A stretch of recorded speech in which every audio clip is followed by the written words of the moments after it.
The year is 753 BCE. A small collection of mud brick huts sits perched on 7 hills overlooking the muddy banks of the Tiber River. Wolves howl in the distance. Shepherds tend their flocks. And absolutely nobody could have predicted that this humble settlement would one day rule the known world for over 1,000 years.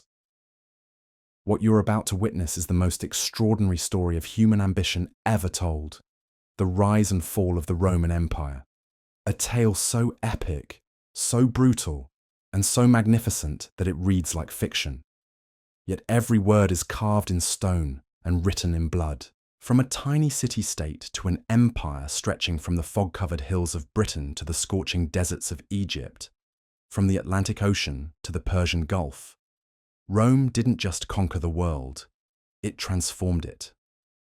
Roman law still governs our courts. Roman architecture still inspires our buildings. Roman military tactics still guide our armies. And Roman stories still captivate our imaginations. But here's what makes this story truly incredible. Rome wasn't built by gods or kings or chosen people. It was built by farmers and soldiers, merchants and slaves, philosophers and barbarians. Regular people who somehow created the most powerful civilization in human history. Over the next hour, you're going to discover how a collection of Italian hill tribes became masters of the Mediterranean. You'll witness the rise of legendary figures like Julius Caesar, Augustus, and Constantine. You'll see how Roman legions conquered mighty kingdoms and how Roman engineers built roads that connected continents. And you'll understand why this empire, which seemed destined to last forever, eventually crumbled into dust. This isn't just ancient history. This is the story of how power works, how civilizations rise, and why empires fall. Because every lesson from Rome's 1,000-year journey echoes through our world today. So let's begin where all great stories begin, at the very beginning. Long before Rome was Rome, the Italian peninsula was a patchwork of tribes and peoples. The Etruscans dominated the north with their mysterious language and advanced civilization.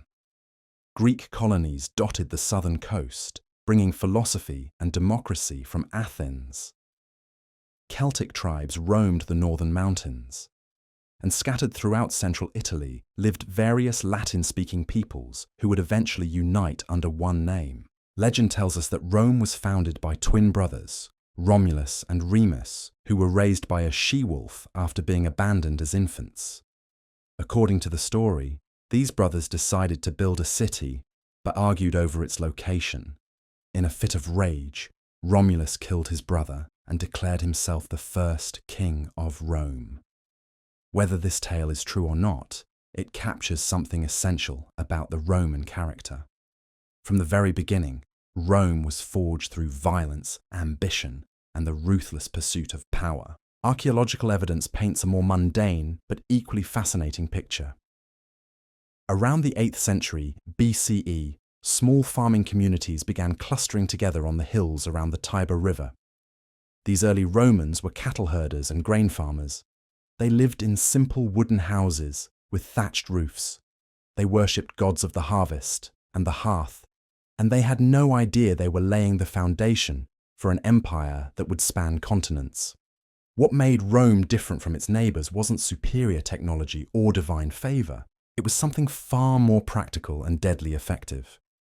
The Romans had an almost supernatural ability to absorb other peoples and make them Roman.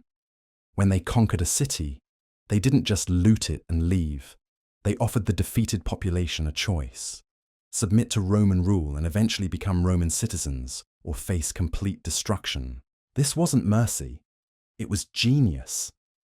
While other ancient powers relied on fear to control their subjects, Rome created a system where conquered peoples could climb the ladder of Roman society. A Gallic warrior could become a Roman soldier. A Greek merchant could become a Roman senator. This flexibility made Rome incredibly resilient and gave it access to the talents and resources of every people it encountered. But we're getting ahead of ourselves. In those early days, Rome was just another Italian city-state struggling to survive in a violent world. The first Romans lived under the rule of kings, 7 legendary figures who supposedly governed the city from its founding until 509 BCE. The last of these kings, Tarquin the Proud, was everything a Roman king should not be. He was cruel, arrogant, and worst of all, he ignored the advice of the Senate, the Council of Elders, who represented Rome's most powerful families. When Tarquin's son committed a terrible crime against a noble Roman woman named Lucretia, the people had enough. Led by a man named Lucius Junius Brutus, the Romans rose in revolt. They drove out the king and swore a sacred oath that Rome would never again be ruled by a single man. This moment marked the birth of the Roman Republic, a system of government that would endure for nearly 5 centuries and create the foundation for Rome's. The Roman Republic was as greatest conquered democracy in the way we understand it today. It was an oligarchy, a system where power rested in the hands of wealthy patrician families who could trace their lineage back to Rome's earliest days. These aristocrats dominated the Senate and held the highest offices of government. Below them were the plebeians, common citizens who included everyone from wealthy merchants to struggling farmers. This division between patricians and plebeians would create centuries of internal conflict. The plebeians demanded greater representation and protection from aristocratic abuse. Through strikes, protests, and sometimes violence, they gradually won concessions from the patrician elite. They gained their own representatives called tribunes. They secured written laws that applied equally to all citizens, and eventually, they won the right to hold the highest offices in government. This constant tension between different social classes might seem like weakness, but it actually made Rome stronger. The need to compromise and negotiate created a political system that was flexible and responsive to changing circumstances. Unlike monarchies that could be paralyzed by a weak king, or oligarchies that could ignore popular discontent, the Roman Republic had built-in mechanisms for adaptation and reform. At the head of this system were the consuls, 2 men elected each year to serve as Rome's chief executives. The genius of having 2 consuls was that neither could act without the other's consent. If one consul tried to become a dictator, his colleague could stop him. This system of checks and balances would later inspire the founders of the American Republic over 2,000 years later. But the most important institution in the Roman Republic wasn't any elected office. It was the Senate. Composed of former magistrates and distinguished citizens, the Senate provided continuity and wisdom to Roman government. While consuls came and went, senators served for life. They controlled foreign policy, managed the treasury, and guided Rome's long-term strategy. The Senate didn't just govern Rome. It embodied the Roman ideal of service to the state. Senators were expected to put the good of Rome above their personal interests. They received no salary for their service. They risked their lives in battle and their fortunes in politics. And when they died, their funeral processions displayed the masks of their ancestors, reminding all Romans of the generations of leaders who had sacrificed for the Republic. This culture of civic duty and military service created a unique type of leader. Roman politicians weren't just administrators. They were expected to be generals, lawyers, engineers, and diplomats all at once. They had to prove themselves in battle before they could hold high office. They had to demonstrate their oratory skills in the courts and the Senate, and they had to manage complex military campaigns and civil engineering projects. Take Marcus Porcius Cato, known as Cato the Elder. He served as a soldier, a senator, a consul, and a general. He wrote the first history of Rome in Latin. He revolutionized Roman agriculture. He prosecuted corrupt officials in the courts, and he ended every speech in the Senate with the same words: Carthage must be destroyed. Cato embodied the Roman ideal of the citizen soldier statesman who dedicated his entire life to serving the Republic. This combination of political flexibility and military excellence made Rome incredibly dangerous to its neighbors. While other Italian cities were content to control their immediate surroundings, Rome had grander ambitions. The Romans believed they were destined to rule, and they built their entire society around that belief. Early Roman warfare was brutal but effective. Roman soldiers, called legionaries, weren't professional warriors like modern armies. They were citizen farmers who put down their plows and picked up their swords when Rome called. Every Roman man between the ages of 17 and 46 was liable for military service. The wealthy served in the cavalry or as heavily armored infantry. The poor served as light troops or support personnel. What made Roman armies so effective wasn't superior individual skill or better equipment. It was discipline, organization, and an absolute refusal to accept defeat. Roman soldiers trained constantly. They marched in perfect formation. They built fortified camps every night on campaign. And they followed orders without question, even when those orders meant certain death. Roman military engineering was equally impressive. Roman armies didn't just fight battles. They built roads, bridges, and siege engines. They diverted rivers and constructed massive earthworks. When Caesar's legions encountered a Gallic fortress on an unassailable hilltop, they didn't retreat. They built their own hilltop next to it and attacked from above. But perhaps the most important Roman military innovation was their approach to defeat. Most ancient armies would scatter after losing a major battle. Roman armies regrouped, learned from their mistakes, and came back stronger. The Romans had a saying: Rome was not built in a day, but it was not destroyed in one either. This resilience was tested early and often.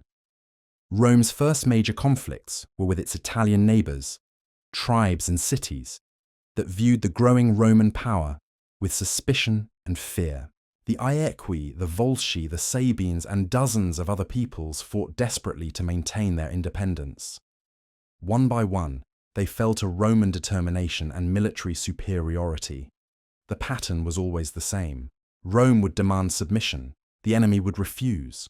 A brutal war would follow, sometimes lasting for years. Eventually, Roman persistence would prevail. The defeated enemy would be offered terms, become allies of Rome, provide soldiers for Roman armies, and accept Roman leadership in foreign affairs. In exchange, they would keep their local customs, their own governments, and their dignity. This wasn't the cruel oppression that characterized most ancient empires. It was something new, a system of alliance that gradually transformed enemies into partners and partners into Romans. A Sabine warrior who fought against Rome in one generation might see his grandson serving as a Roman senator. By the middle of the 4th century BCE, Rome controlled most of central Italy, but their greatest challenge still lay ahead. To the south, the Greek colonies of Magna Graecia commanded vast wealth and powerful armies. These weren't barbarian tribes fighting with bronze weapons and wooden shields. These were sophisticated city-states with centuries of military experience, professional soldiers, and the tactical genius of Greek warfare. The conflict that would test Roman resolve like never before began in 280 BCE, when the Greek city of Tarentum called for help from across the Mediterranean. Their savior was Pyrrhus, king of Epirus, one of the most brilliant military minds of his generation. Pyrrhus had studied under the best generals of his time. He commanded disciplined phalanxes of professional soldiers armed with 20-foot spears, and he brought something the Romans had never faced before: war elephants. When Pyrrhus landed in southern Italy with 25,000 men and 20 elephants, he expected to crush the Roman legions quickly and return home covered in glory. The Romans had other plans. The first battle at Heraclea was a disaster for Rome. The massive elephants terrified Roman horses and scattered their cavalry. The disciplined Greek phalanx pushed through Roman lines like a spear through cloth. Roman soldiers fled in panic as these enormous beasts trampled everything in their path. Pyrrhus had won a complete victory, but something strange happened after the battle.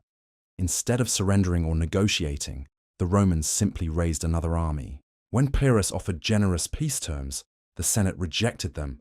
When he marched on Rome itself, he found the city walls bristling with defenders and the countryside stripped bare of supplies. The Romans weren't just refusing to admit defeat, they were acting as if defeat was impossible. The second battle at Asculum was even bloodier than the first. Once again, Pyrrhus emerged victorious. Once again, the Romans lost thousands of men. But this time, the Greek king looked around at his own casualties and made his famous observation: "One more victory like this, and I am lost." The Romans could afford to lose battles because they could always raise new armies. Pyrrhus could not. This was the Roman way of war distilled to its essence. They didn't need to win every battle. They just needed to win the last one. While their enemies fought for glory or treasure or conquest, the Romans fought for survival. And a people fighting for survival will endure losses that would break any other nation. After years of inconclusive fighting, Pyrrhus finally gave up and sailed back to Greece. The Romans had outlasted one of history's greatest generals through sheer bloody-minded persistence. They celebrated this victory not with parades or monuments, but by immediately turning their attention to the next threat. That threat came from an unexpected direction. Across the narrow strait of water that separated Sicily from the Italian mainland, a new power was rising. Carthage had begun as a Phoenician trading post on the coast of North Africa. Over the centuries, it had grown into a maritime empire that controlled much of the western Mediterranean. Carthaginian merchants sailed from Spain to Egypt. Carthaginian colonies dotted the coasts of Sicily, Sardinia, and southern Spain. And Carthaginian wealth was legendary throughout the ancient world. For generations, Rome and Carthage had maintained an uneasy peace. The Romans focused on conquering Italy, while the Carthaginians dominated the seas.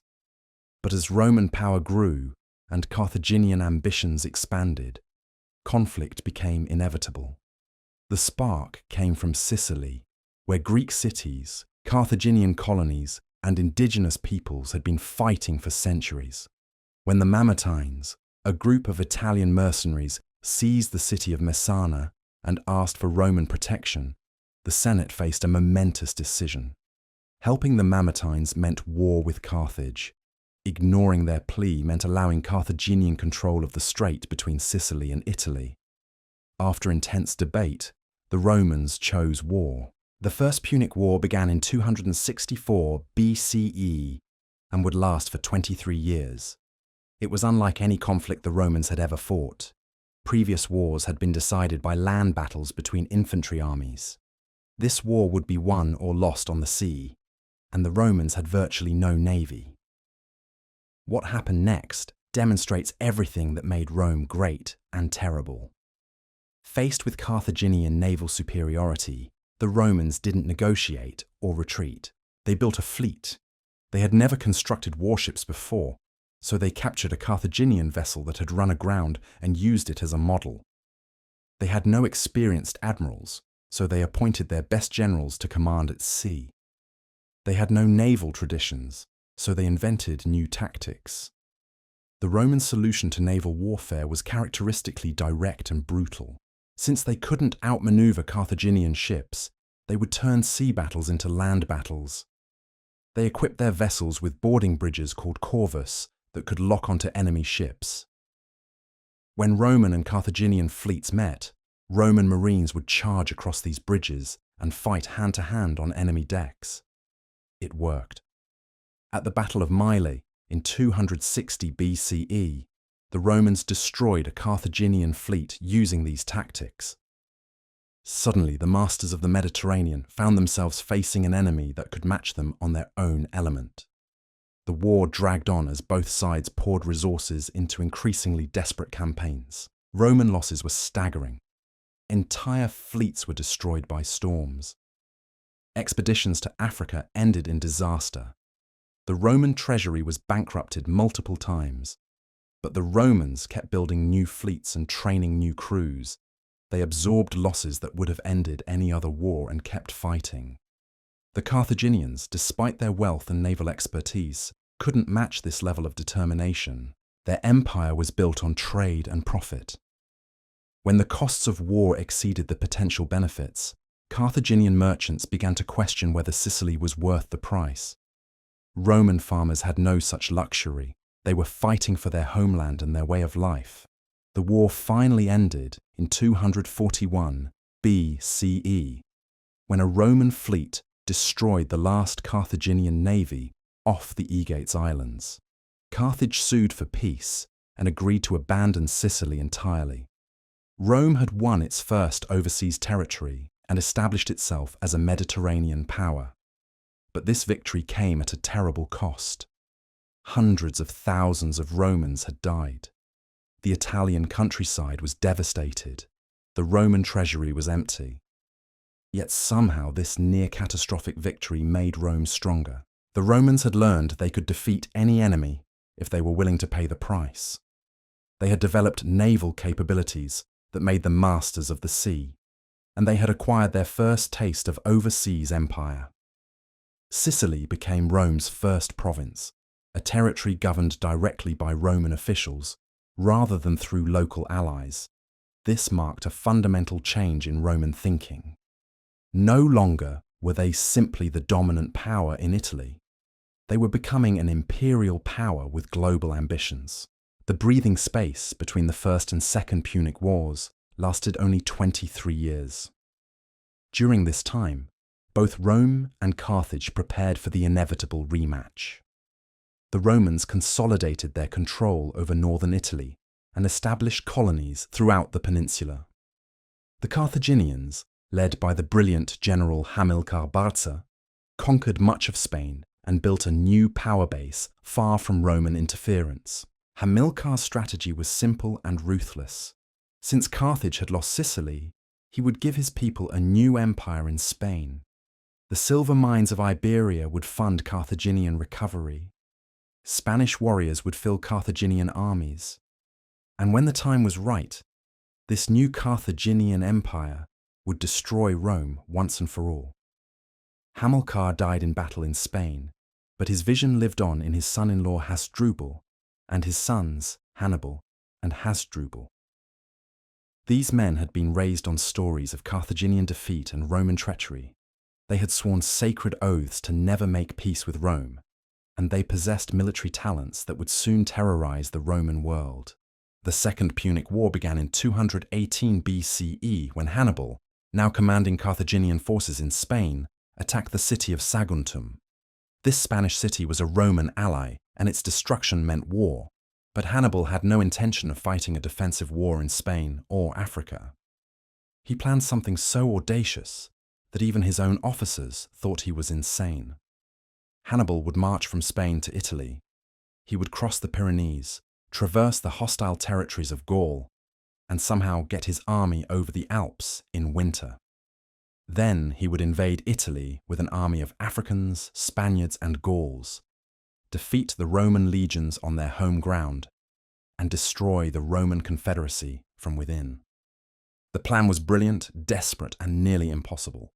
Moving an army of 90,000 men and 37 elephants across 1,500 miles of hostile territory had never been attempted before. The logistical challenges were staggering. The political risks were enormous. If Hannibal failed, Carthage would be defenseless against Roman retaliation. But Hannibal was no ordinary general. He was perhaps the finest tactical mind in military history, a man who could inspire fierce loyalty in soldiers from a dozen different nations. His army wasn't just a collection of mercenaries fighting for pay. It was a brotherhood of warriors, united by their hatred of Rome and their faith in their commander. The march to Italy took 5 months and cost Hannibal half his army. The crossing of the Alps alone killed thousands of men and most of the elephants. But when the survivors finally descended into the Po Valley in late 218 BCE, They brought with them something the Romans had never faced on Italian soil: a professional army led by a military genius who understood Roman weaknesses better than the Romans themselves. What followed was a masterclass in military destruction that would haunt Roman nightmares for generations. Hannibal didn't just defeat Roman armies. He annihilated them with a precision and brutality that left the Republic reeling. The first blow came at the Trebia River. Roman consul Tiberius Sempronius Longus commanded 40,000 legionaries, confident that superior numbers would overwhelm this foreign invader. Hannibal had other plans. He positioned his troops across the icy river and waited. When the Romans charged through the freezing water, their muscles numb and their formation broken, Carthaginian cavalry struck from both flanks, while African infantry held the center. By nightfall, 30,000 Romans lay dead in the snow. But Hannibal was just getting started. The following spring, he led his army through the treacherous marshes of the Arno Valley. For 4 days and 3 nights, his men marched through waist-deep swamps, many collapsing from exhaustion and disease. Hannibal himself lost an eye to infection during this hellish journey. Yet when they emerged, they had achieved something remarkable. They had appeared where no Roman thought an army could possibly exist. At Lake Trasimene, Hannibal orchestrated perhaps the most perfect ambush in military history. He positioned his troops in the hills overlooking the narrow pass where the lake met the mountains. When the Roman consul Gaius Flaminius led his legions into this natural trap, Carthaginian forces attacked from all sides simultaneously. The Romans couldn't see their enemies through the morning mist. They couldn't form battle lines on the narrow shoreline. They couldn't retreat because more Carthaginians blocked their rear. In 3 hours, an entire Roman army ceased, including Flaminius himself. 10 to exist. 15,000 Romans die, 1,000 more were captured. Hannibal's casualties were negligible. When news of this disaster reached Rome, the city fell into panic. Mothers wept in the streets. Senators spoke in whispers. For the first time in Roman history, an enemy army roamed freely through Italy, while Roman forces cowered behind city walls. The Romans responded to this crisis by abandoning their republican principles and appointing a dictator. Quintus Fabius Maximus received absolute power to save the state from destruction. But Fabius understood something that previous Roman commanders had missed. Hannibal could not be defeated in open battle. The Carthaginian general was simply too skilled, his army too experienced, his tactical brilliance too overwhelming. Instead, Fabius adopted a strategy that would later bear his name: Fabian tactics. He would shadow Hannibal's army but avoid direct confrontation. He would attack Carthaginian foraging parties and supply lines. He would deny the enemy provisions while keeping Roman forces intact.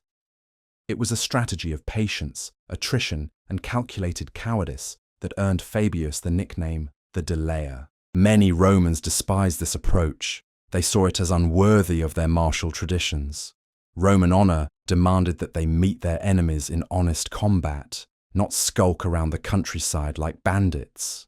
When Fabius's term as dictator expired, the Romans elected consuls who promised to restore Roman dignity through decisive victory.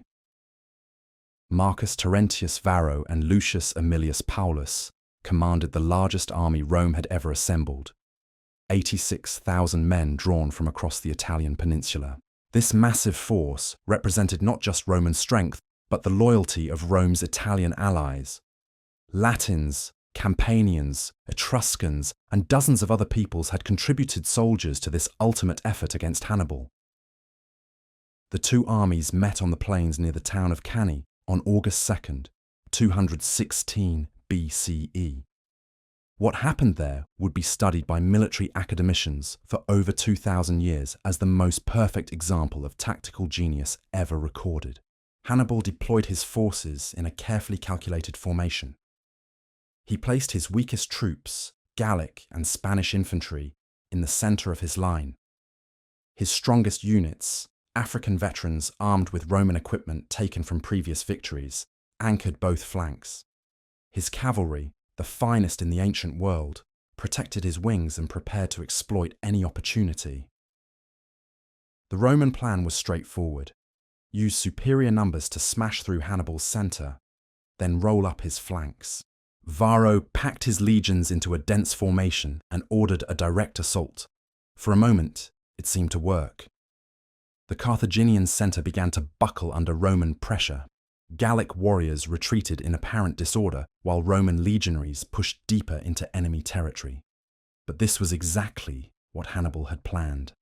As the Romans advanced, they compressed into an increasingly narrow space. Their flanks became exposed. Their rear guard lost contact with their vanguard. And at the critical moment, Hannibal sprung his trap. The African infantry wheeled inward from both flanks, attacking the Romans from the sides. Carthaginian cavalry completed a perfect encirclement by striking the Roman rear. Suddenly, the hunters had become the hunted. 86,000 Romans found themselves surrounded by an enemy force half their size. What followed was not a battle, but a slaughter. Packed too tightly to use their weapons effectively, unable to retreat or maneuver, the Romans could only die. For hours, Carthaginian soldiers methodically butchered trapped legionaries. By evening, the field of Cannae was carpeted with Roman dead. The casualties were beyond comprehension. 50,000 Romans died that day, including Consul Paulus, 80 senators, and hundreds of equites. Another 10,000 were captured. In a single afternoon, Rome lost the equivalent of 8 modern divisions. No battle in Roman history, before or since, produced casualties on this scale. The psychological impact was even greater than the physical destruction. Cannae proved that Roman armies were not invincible. Roman tactics could be countered. Roman courage could be overcome by superior generalship. For the first time since the founding of the Republic, Romans began to wonder if their city might actually fall. Hannibal's victory sent shockwaves throughout the Mediterranean world. Kings and princes who had remained neutral suddenly began reconsidering their allegiances. Philip V of Macedon signed a treaty with Carthage. Syracuse defected from the Roman alliance. Several Italian cities opened their gates to Carthaginian forces, but the most dangerous defection came from Capua, the second largest city in Italy. Capuan nobles had grown resentful of Roman dominance and saw Hannibal's victories as an opportunity to reassert their independence. When they welcomed Carthaginian forces into their city, they provided Hannibal with a secure base in the heart of Italy and dealt a devastating blow to Roman prestige. Yet, somehow, impossibly, Rome did not surrender. The Senate met in emergency session and declared that the word peace would not be spoken. They ordered that no tears be shed for the dead and that all citizens must appear in public to show their confidence in ultimate victory. They refused to ransom Roman prisoners from Hannibal, declaring that soldiers who allowed themselves to be captured had proven themselves unworthy of citizenship. This response revealed something fundamental about Roman character. Where other peoples might calculate costs and benefits, the Romans simply refused to accept defeat as a possibility. They had built their entire identity around the idea of Roman superiority. Admitting that Hannibal could destroy them would mean admitting that everything they believed about themselves was wrong. Instead, the Romans doubled down on their commitment to victory. They raised new armies from slaves and criminals. They stripped temples of their treasures to fund the war effort. They implemented Fabius's strategy of attrition while simultaneously building the strength for eventual counterattack. Most importantly, they demonstrated to their Italian allies that Roman resolve had not been broken by military disaster. This decision to continue fighting transformed the Second Punic War from a regional conflict into a global struggle. Hannibal's presence in Italy was no longer the decisive factor. The real war would be fought in Spain, Sicily, and Africa as both sides sought to gain the resources and allies necessary for ultimate victory. The Romans opened a second front in Spain under the command of Publius and Gnaeus Scipio, brothers of the consul who had fallen at the Trebia.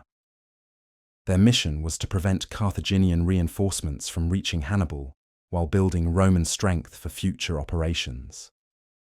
For several years, they achieved remarkable success, winning over Spanish tribes and capturing important Carthaginian strongholds. But Hasdrubal Barca, Hannibal's brother, proved almost as capable a general as his more famous sibling. In 211 BCE, he destroyed both Roman armies in Spain and killed both Scipio brothers.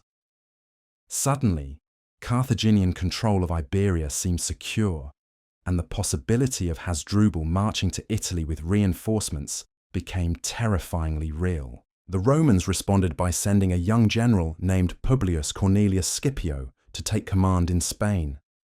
This Scipio was the son of one of the fallen commanders, and he carried with him both a burning desire for revenge and an innovative approach to warfare that would revolutionize Roman military tactics. Scipio had studied Hannibal's methods carefully. He understood that Roman success depended not just on courage and discipline, but on tactical flexibility and psychological warfare. He trained his legions to fight in smaller, more maneuverable units. He incorporated Spanish cavalry and African infantry into his forces. Most importantly, he learned to think like Hannibal, always seeking the unexpected approach, the perfect moment, the decisive stroke. His first major victory came at New Carthage in 209 BCE. Instead of laying siege to this heavily fortified city, Scipio launched a surprise assault across a lagoon that his scouts had discovered was fordable at low tide. Carthaginian defenders, caught completely off guard, could not prevent Roman forces from scaling the walls and capturing the city in a single day. This victory was more than just a tactical success. New Carthage was the center of Carthaginian power in Spain, containing vast treasures, important hostages, and critical military supplies. Its capture demonstrated that Romans could match Carthaginian cunning while maintaining their traditional advantages in discipline and determination. Over the following years, Scipio systematically dismantled Carthaginian control of Spain. He defeated Hasdrubal at Baecula, forcing the Carthaginian general to abandon Iberia and march towards Italy. He won over Spanish tribes through a combination of military success and diplomatic skill. By 206 BCE, Roman control of Spain was complete, and Carthaginian hopes of reinforcing Hannibal had been crushed. Meanwhile, in Italy, the war had settled into a deadly stalemate. Hannibal continued to win tactical victories, but he lacked the siege equipment and manpower necessary to capture major Roman cities. The Romans avoided allies and pitched battles, while gradually recapturing defectating their grip around Carthaginian positions. The siege of Capua became a symbol of this grinding war of attrition. Roman forces surrounded the city with double walls and settled in for a prolonged blockade. Hannibal marched his army to within sight of the Roman fortifications, but he could not break the siege without engaging in the kind of frontal assault that would play to Roman strengths. After several failed attempts to relieve the city, he was forced to watch as his most important Italian ally surrendered to Roman vengeance. The fall of Capua in 211 BCE marked the beginning of the end for Carthaginian hopes in Italy. One by one, Italian cities that had defected to Hannibal returned to the Roman alliance. Spanish reinforcements never arrived.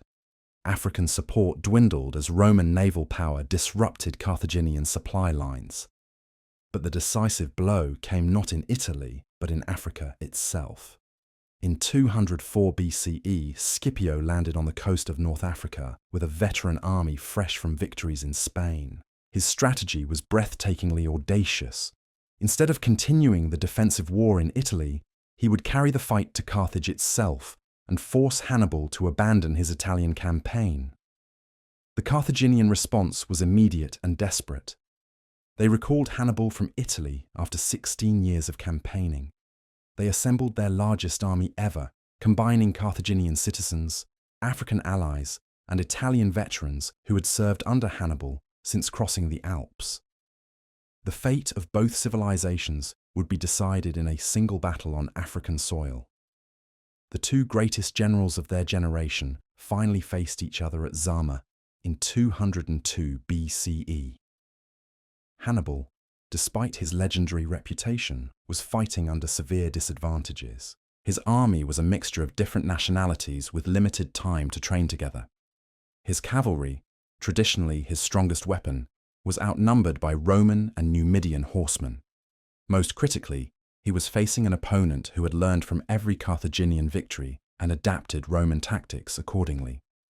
Scipio deployed his legions in an unusual formation, leaving corridors between his maniples to allow Carthaginian war elephants to pass through without disrupting Roman lines.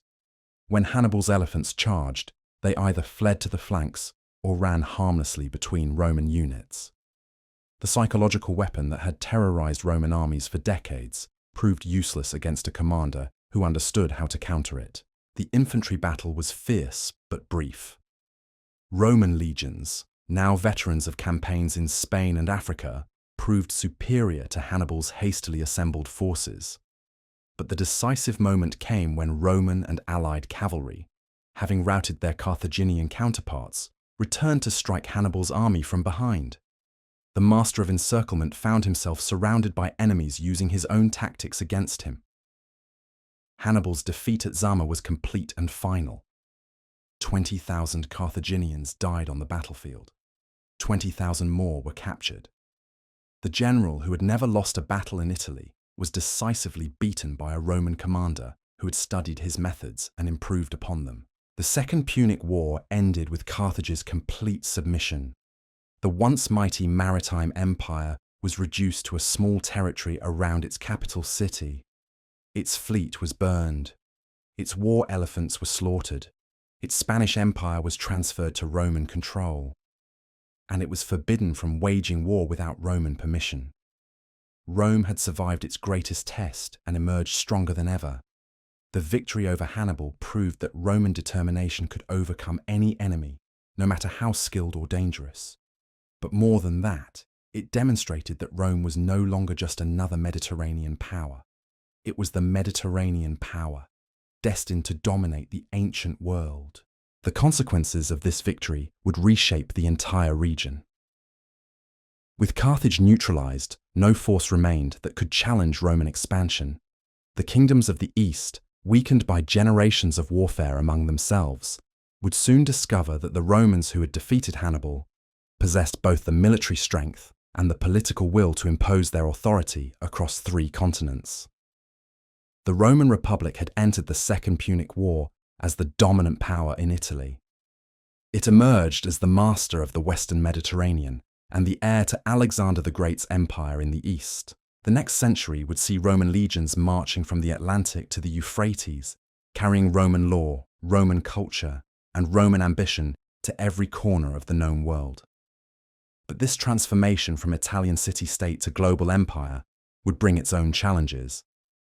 The very success that made Rome invincible abroad would create internal tensions that would eventually tear the Republic apart. The citizen soldiers who had defeated Hannibal would become professional legionaries more loyal to their commanders than to the state. The senators who had guided Rome through its darkest hours would become rivals, fighting for personal dominance rather than public service. The seeds of the Republic's destruction were planted in the soil of its greatest victory. But that story was still decades in the future. For now, Rome stood triumphant, its enemies scattered, its power unquestioned, and its destiny seemingly limitless. The victory over Hannibal had transformed Rome from a regional power into the undisputed master of the Western Mediterranean. But the Romans were far from finished with their conquests. To the east lay kingdoms that traced their lineage back to Alexander the Great himself. These Hellenistic monarchies commanded vast wealth, sophisticated armies, and centuries of military tradition. They were about to discover that the Romans who had outlasted Carthage's greatest general possessed an appetite for conquest that knew no bounds. The first target was Philip V of Macedon, the king who had dared to ally with Hannibal during Rome's darkest hour.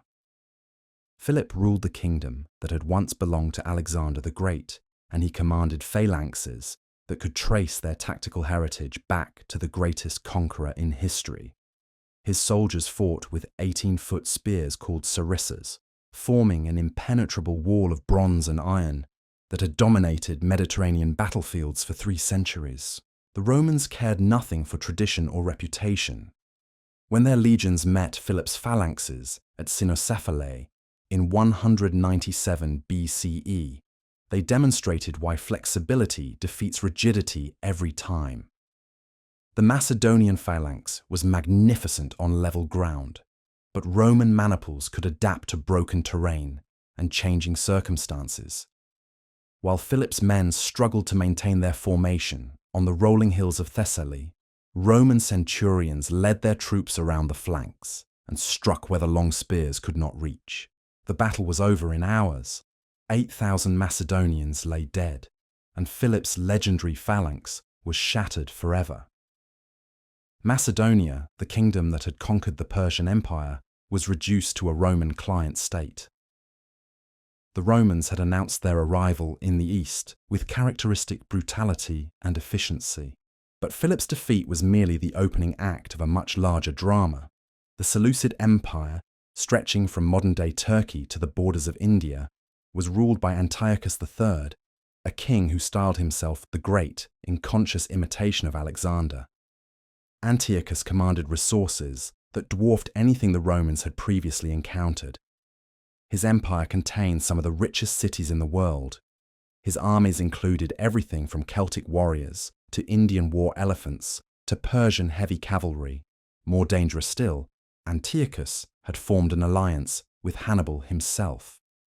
The Carthaginian general, exiled from his homeland after Zama, had found refuge at the Seleucid court and was now advising the king on how to destroy Rome.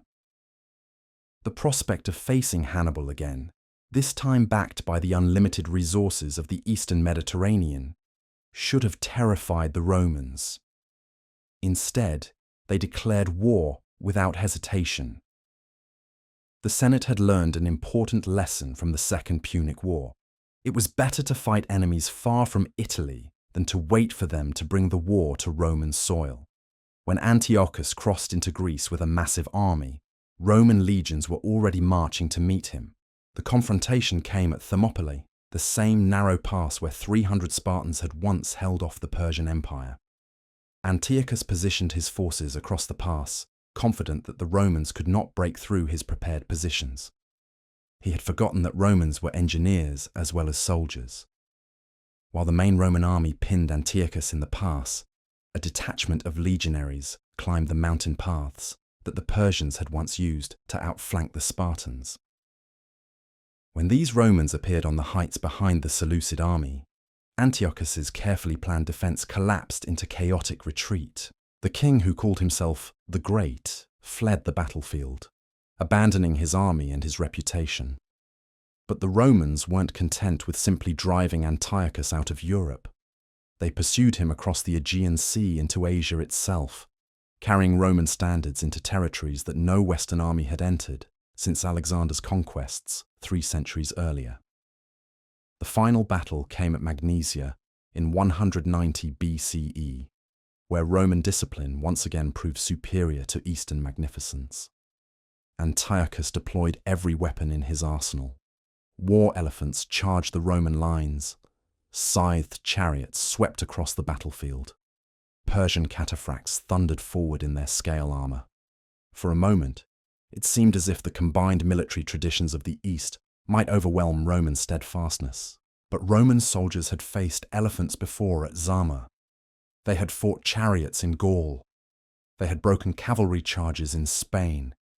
Each exotic weapon that Antiochus unleashed had already been countered by Roman innovation and Roman blood. The legions methodically dismantled the Seleucid army piece by piece, turning Antiochus's greatest strength into his fatal weakness. The peace treaty that followed Magnesia was devastating for the Seleucid Empire. Antiochus was forced to abandon all his territories in Asia Minor. He paid an enormous indemnity that crippled his treasury for generations. Most humiliatingly, he was required to hand over Hannibal and other enemies of Rome who had found refuge at his court. Hannibal, faced with the choice between Roman captivity and death, chose death. The greatest enemy Rome had ever faced took poison rather than submit to his conquerors. With Hannibal's suicide, the last threat to Roman supremacy disappeared forever. The conquest of the Eastern Mediterranean proceeded with relentless efficiency. Perseus of Macedon, Philip's son, attempted to restore Macedonian independence and was crushed at Pydna in 168 BCE. The Achaean League of Greek cities tried to assert their ancient freedom and was dissolved after the destruction of Corinth in 146 BCE.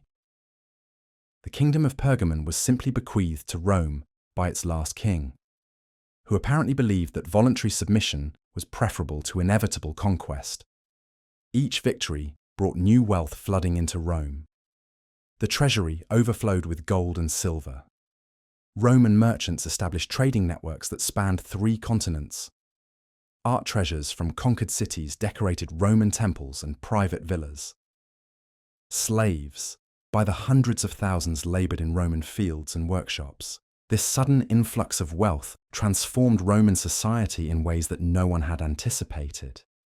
The citizen farmers who had formed the backbone of the Roman military found themselves competing with slave-worked estates that could produce grain more cheaply than small landowners.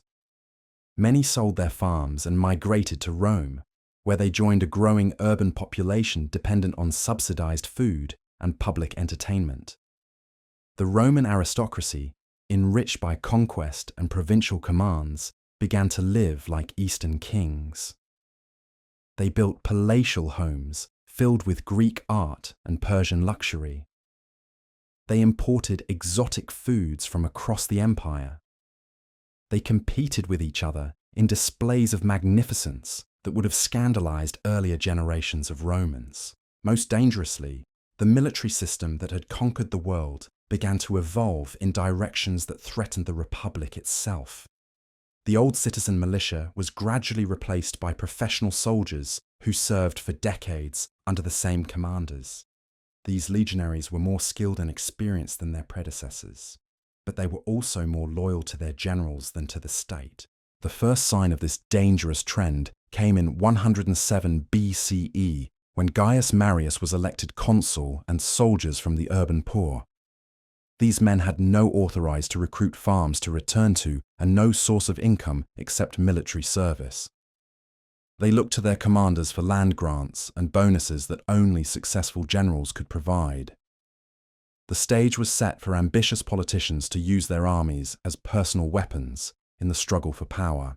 That struggle erupted into open warfare when Marius clashed with his former lieutenant, Lucius Cornelius Sulla, over command of the war against Mithridates VI of Pontus. For the first time in Roman history, Roman armies marched on Rome itself. Sulla captured the city, executed his enemies, and established the precedent that political disputes could be settled by military force. The cycle of violence escalated with each generation. Sulla's constitutional reforms were overturned by Pompey and Crassus. Their alliance was challenged by Julius Caesar, who crossed his legions and ploughed the Rubicon, unhinging the Republic into civil war.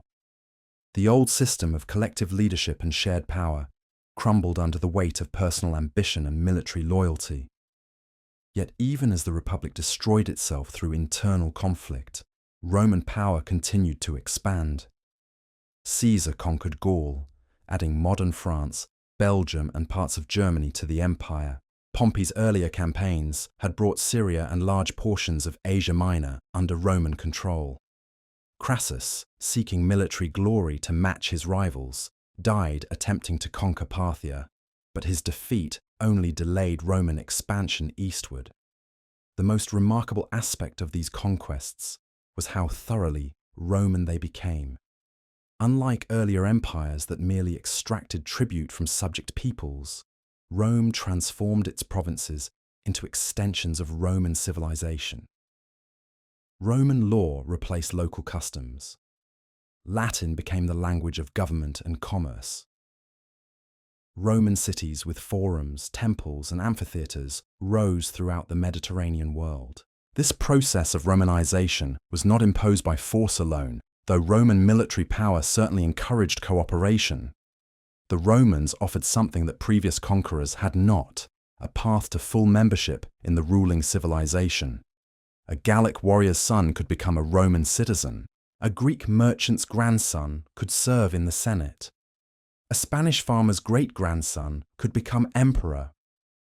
This flexibility was Rome's secret weapon in creating a lasting empire. While the Persians had ruled through fear and the Greeks through cultural superiority, the Romans ruled through inclusion. They made their subjects into partners, their enemies into allies, and their provinces into new centres of Roman power. The transformation was most visible in the great cities that rose throughout the Roman world. Alexandria became a centre of Roman learning. Antioch rivaled Rome itself in wealth and population. Carthage, rebuilt after its destruction, became one of the empire's most prosperous cities. These were not mere administrative centres, but thriving communities where Roman and local cultures blended to create something entirely new. Roman engineering made this integration possible. The famous Roman roads connected every corner of the empire, allowing goods, ideas, and people to flow freely across vast distances. Roman aqueducts brought fresh water to cities hundreds of miles from natural sources. Roman harbours and lighthouses made Mediterranean trade safer and more profitable than ever before. But perhaps the most impressive Roman achievement was the legal system that governed this vast empire. Roman law was not a collection of arbitrary royal decrees, but a coherent system based on principles of justice and equity. It protected property rights, regulated contracts, and provided legal remedies for both citizens and foreigners. The 12 tables that had once governed a small city-state evolved into a sophisticated legal code that would influence jurisprudence for millennia. This legal framework created stability and predictability that encouraged long-term economic development. Merchants could make contracts knowing they would be enforced. Investors could fund projects knowing their rights would be protected. Farmers could improve their land knowing they would not be arbitrarily dispossessed. The result was an unprecedented period of prosperity and growth that historians call the Pax Romana, the Roman peace. Yet this golden age was built on foundations that were already cracking. The civil wars that destroyed the Republic had demonstrated that Roman institutions were no longer capable of managing a global empire. The Senate, designed to govern a city, oversee territories not effectively state, cool stretching from Britain to Mesopotamia. The consulship, intended as a temporary magistracy, was inadequate for the complex challenges of imperial administration. The solution came from an unexpected source. Gaius Octavius, Julius Caesar's grandnephew and adopted heir, emerged victorious from the final round of civil wars that followed Caesar's assassination. At the Battle of Actium in 31 BCE, his forces defeated those of Mark Antony and Cleopatra, making him the undisputed master of the Roman world. But Octavius, soon to be known as Augustus, learned from Caesar's mistakes. Instead of openly proclaiming himself dictator, he carefully preserved the forms of republican power in his own hands. He claimed government while concentrating reeled to be merely the first citizen among equals, but his control of the army, the treasury, and the provinces made him effectively an emperor in all but name. The Augustan settlement, as historians call it, created a new form of government that combined imperial efficiency with republican legitimacy.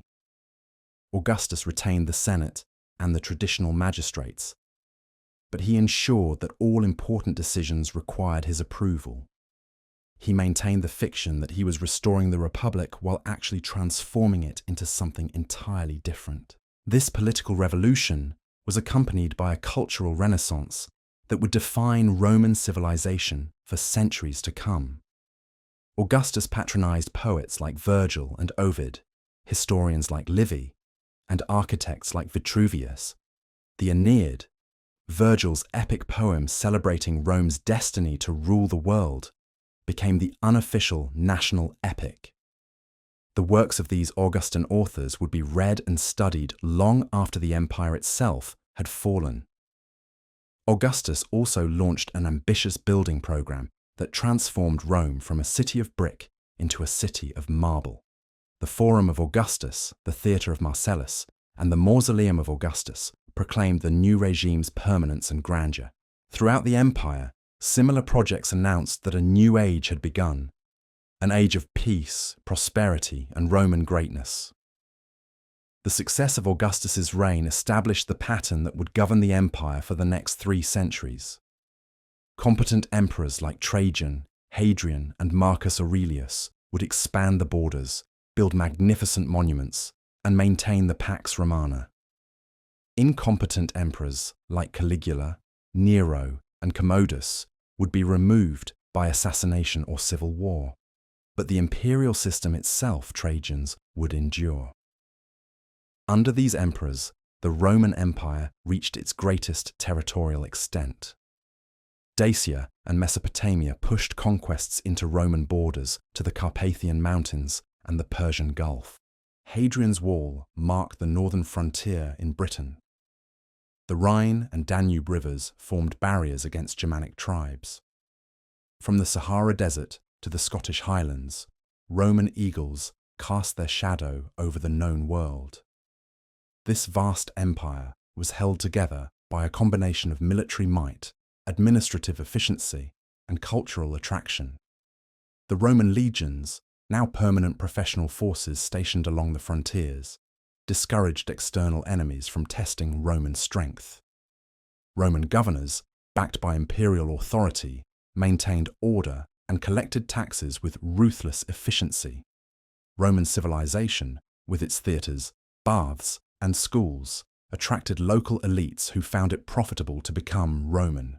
The result was 2 centuries of unprecedented peace and prosperity. Trade flourished along Roman roads and across Roman seas. Cities grew and prospered under imperial protection. Art, literature, and philosophy reached new heights of achievement. For millions of people throughout the Mediterranean world, Roman rule meant security, opportunity, and access to the greatest civilization the world had ever seen. But empires, like all human institutions, carry the seeds of their own destruction. The very success that made Rome invincible also created the conditions that would eventually bring about its fall. The professional armies that had conquered the world became increasingly expensive to maintain and increasingly difficult to control. The urban populations that had been pacified with bread and circuses became increasingly dependent on imperial subsidies. The barbarian tribes that had been held at bay by Roman strength began to develop new military techniques and political organizations that would eventually challenge Roman supremacy. Most critically, the empire had grown too large to be effectively governed by any single person or institution. Communication across such vast distances was slow and uncertain. Local problems required immediate attention that distant emperors could not provide. Regional differences in culture, language, and economic interest made unified policy increasingly difficult to implement. The first serious cracks in the imperial facade appeared in the 3rd century CE, when a series of military disasters and political upheavals brought the empire to the brink of collapse. Barbarian invasions breached the frontiers, plague decimated the population, inflation destroyed the currency, civil wars raged as rival generals fought for the purple. For 50 years, it seemed as if the Roman Empire might follow the path of every previous empire and simply disappear from history. But Rome had one final transformation left in it. The crisis of the 3rd century would force the empire to reinvent itself once again. this time in ways that would ensure its survival for another 1,000 years. The story of how a pagan empire became Christian, how a unified state became divided, and how an ancient civilization adapted to a changing world would prove even more remarkable than the tale of Rome's rise to power. The Roman Empire was far from finished. Its greatest challenges lay ahead, but so did some of its most extraordinary achievements. The empire that had conquered the world through military might would soon conquer it again through the power of faith, law, and culture. The transformation would be as dramatic as anything in Rome's turbulent history, and its consequences would shape the world for centuries to come. The 3rd century brought Rome to its knees in ways that no foreign enemy had ever managed. What historians call the crisis of the 3rd century was a perfect storm of catastrophes that nearly destroyed the greatest empire the world had ever known. Barbarian invasions, economic collapse, plague, and civil war combined to create chaos on a scale that made even the darkest days of the Punic Wars seem manageable by comparison. The trouble began with the frontiers. For 2 centuries, Roman legions had held the line against Germanic tribes along the Rhine and Danube rivers. These barbarians had been kept in check by Roman military superiority and skillful diplomacy that played different tribes against each other. But by 230 CE, everything was changing. The Germanic peoples were uniting under powerful new confederations like the Alemanni and the Franks. They had learned Roman military techniques from deserters and prisoners. Most dangerously, they were being pushed westward by even more fearsome enemies from the steppes of Asia. The Goths were the first to break through. These fierce warriors had migrated from Scandinavia to the shores of the Black Sea, where they learned to combine their traditional ferocity with new technologies and tactics. When they crossed the Danube in 238 CE, they brought with them not just weapons, but a desperate hunger for the wealth and security that Roman territories represented. What followed was a cascade of disasters that revealed just how fragile the Roman system had become. Emperor after emperor fell victim to military mutiny, assassination, or defeat in battle. In a single 50-year period, more than 20 men claimed the imperial purple, most of them dying violent deaths within months of their elevation. The empire that had once been governed by philosopher emperors like Marcus Aurelius was now ruled by whoever could command the loyalty of the nearest legion. This political chaos had devastating economic consequences. Each new emperor needed to buy the support of his soldiers with increasingly generous bonuses. Since the imperial treasury was already strained by the cost of defending enormous frontiers, these payments could only be funded by debasing the currency. Silver coins that had once contained 90% precious metal were reduced to bronze tokens with a thin silver coating. The result was inflation on a scale that the ancient world had never experienced. Prices rose so rapidly that merchants began refusing to accept Roman coins altogether, reverting to barter systems that had not been seen since before the Republic. The complex commercial networks that had bound the empire together began to collapse as trade became too risky and unprofitable to maintain. As if economic collapse and barbarian invasions were not enough, a devastating plague swept through the empire in the 200s and 50s. This pandemic, possibly smallpox or measles, killed millions of people and left entire regions depopulated. Urban centres that had been the pride of Roman civilization became ghost towns. Agricultural production plummeted as farmers died or fled their land. The tax base that supported the imperial government simply evaporated. The cumulative effect of these disasters was the effective breakdown of centralized authority. Provincial governors began acting as independent rulers, minting their own coins and making their own laws. In Gaul, a separate Gallic empire emerged under Postumus, controlling modern France, Britain, and parts of Germany for 15 years. In the east, the wealthy city of Palmyra, under Queen Zenobia, carved out its own domain, stretching from Syria to Egypt. For a terrifying moment, It seemed as if the Roman Empire might simply fragment into dozens of successor states, each too weak to defend itself against barbarian invasion or internal rebellion. The dream of universal Roman rule that had inspired generations of soldiers and statesmen appeared to be ending in chaos and dissolution. But Rome had survived existential crises before, and it would do so again. The solution came from an unexpected source, a series of soldier emperors from the Balkans who combined military genius with administrative skill.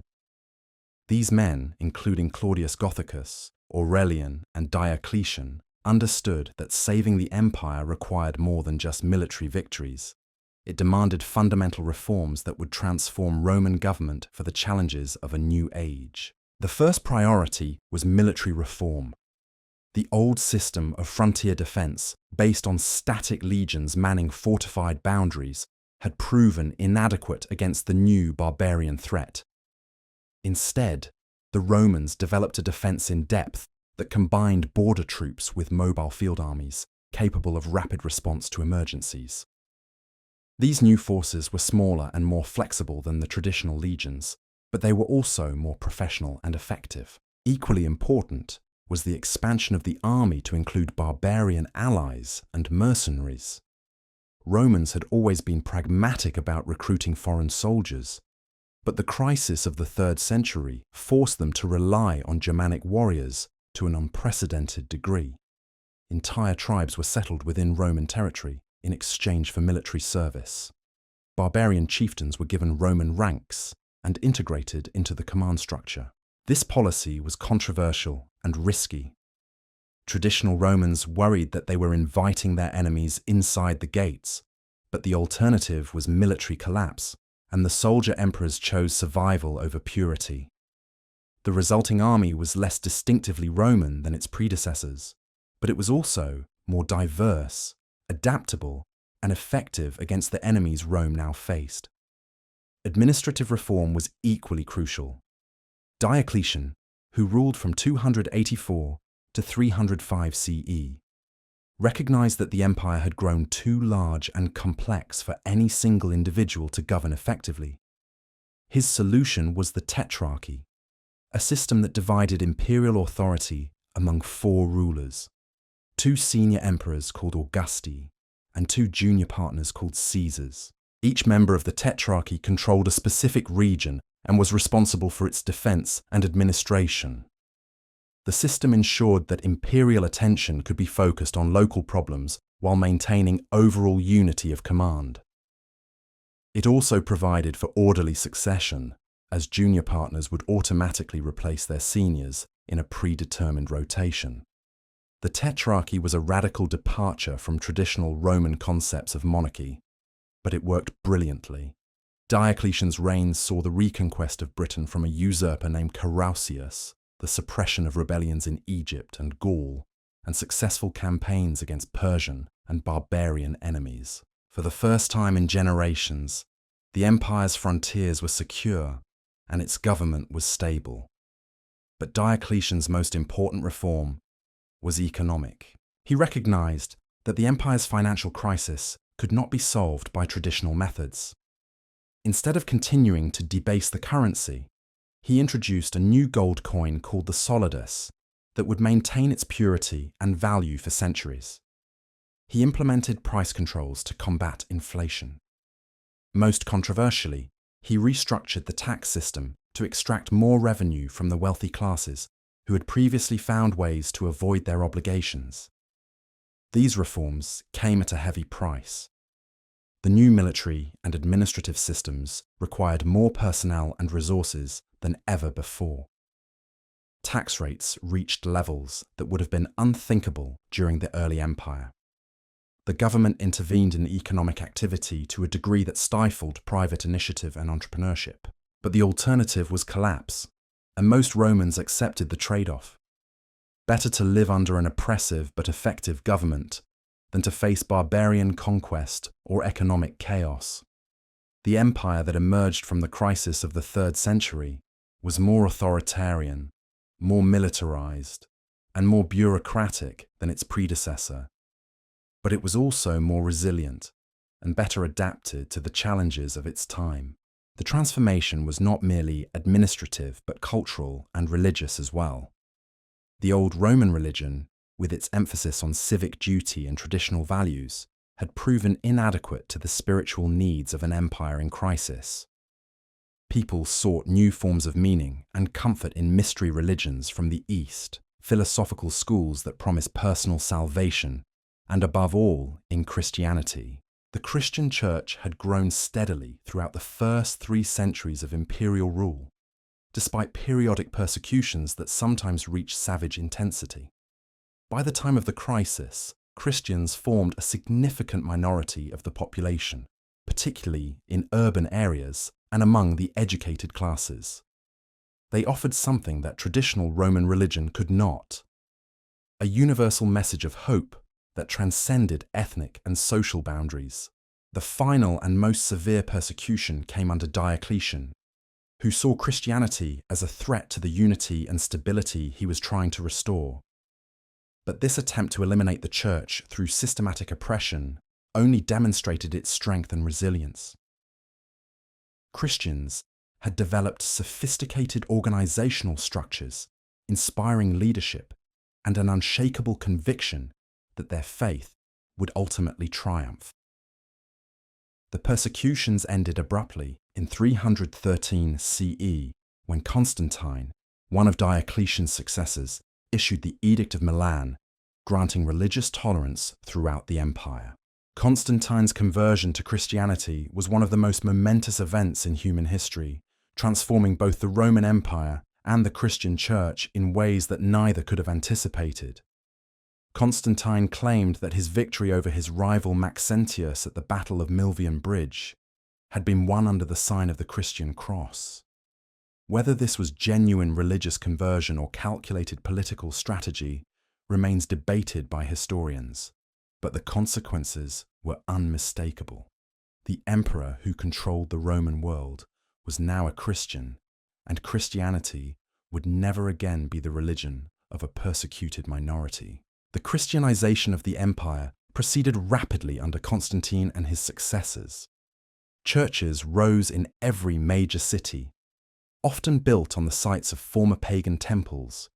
Christian bishops became powerful political figures whose opinions carried weight in imperial councils.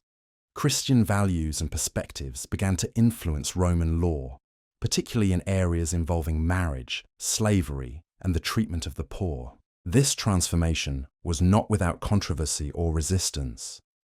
Many traditional Romans viewed Christianity as a foreign superstition that undermined the civic virtues that had made Rome great. They blamed Christian pacifism for military defeats and Christian otherworldliness for economic decline. The tension between Christian and pagan elements in Roman society would persist for centuries, but Christianity also brought new strengths to the empire. Christian universalism complemented Roman inclusiveness, creating a shared identity that transcended ethnic and regional differences. Christian charity provided social services that the imperial government could not afford to maintain. Christian monasticism preserved classical learning and provided educated administrators for both church and state. Perhaps most importantly, Christianity gave the empire a new sense of mission and purpose. Romans could no longer see themselves as conquerors destined to rule through military might, but they could embrace a role as protectors and promoters of Christian civilization. The empire that had once spread Roman law and culture now saw itself as the earthly guardian of divine truth. This transformation coincided with another fundamental change in imperial structure. Constantine founded a new capital at Byzantium, which he renamed Constantinople in his own honor.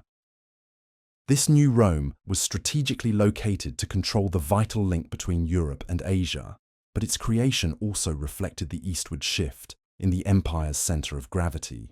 The wealth and population of the empire were increasingly concentrated in the eastern provinces, where Greek culture and Christian faith combined to create a distinctive civilization.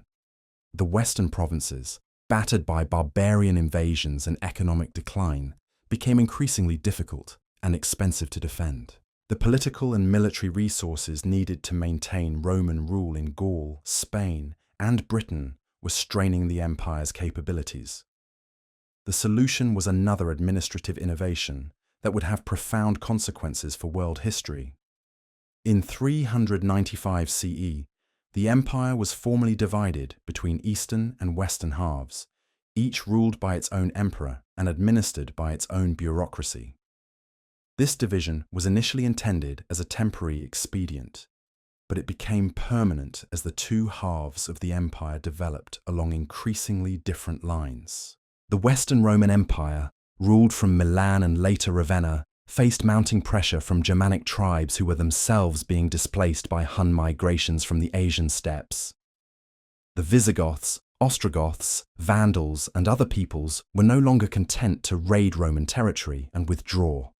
They sought permanent settlement within the empire, and they had the military strength to take what they wanted by force.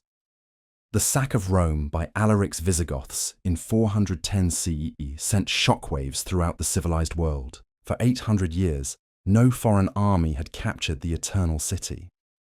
The psychological impact of this disaster was even greater than its material consequences. If Rome itself was not safe, what security could the empire offer to anyone? More barbarian incursions followed. Genseric's Vandals captured Rome again in 455 CE. Attila the Hun ravaged northern Italy before mysteriously withdrawing. Germanic kingdoms established themselves in Gaul, Spain, and North Africa, reducing the Western Empire to Italy and parts of the Balkans. The final blow came in 476 CE, when Odoacer, a Germanic chieftain in Roman service, deposed the last Western Roman emperor, a boy named Romulus Augustulus. Odoacer sent the imperial regalia to Constantinople and ruled Italy as a barbarian king under nominal Eastern Roman suzerainty. The Western Roman Empire, which had ruled the Mediterranean world for over 500 years, had ceased to exist. But the story of Rome was far from over. The Eastern Roman Empire, increasingly known as the Byzantine Empire, would continue for another 1,000 years. Based in Constantinople, it preserved Roman law, Roman institutions, and Roman identity, even as it evolved into something distinctly different from its Western predecessor. The Byzantines saw themselves as the true heirs of Augustus and Constantine.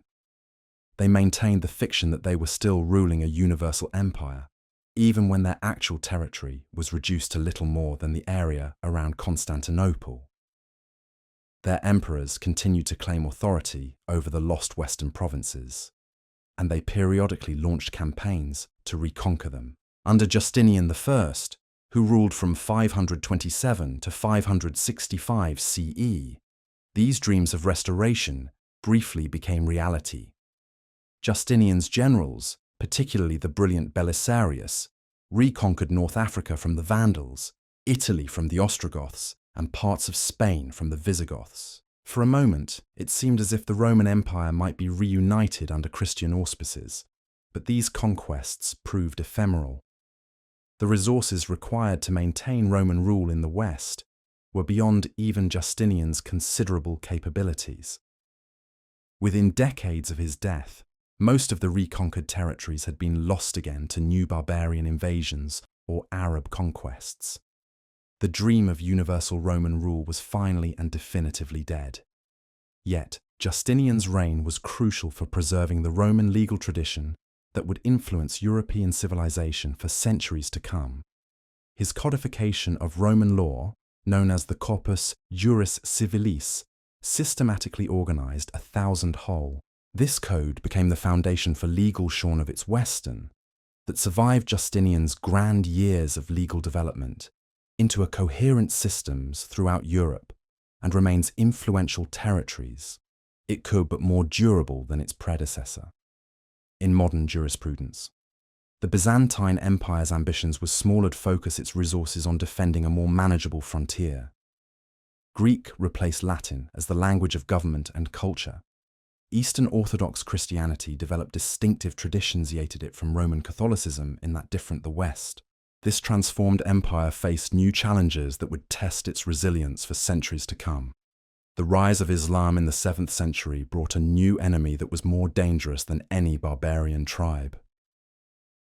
The Arabs, unified by their new faith and energized by their rapid conquests, swept away Persian and Byzantine territories throughout the Middle East and North Africa.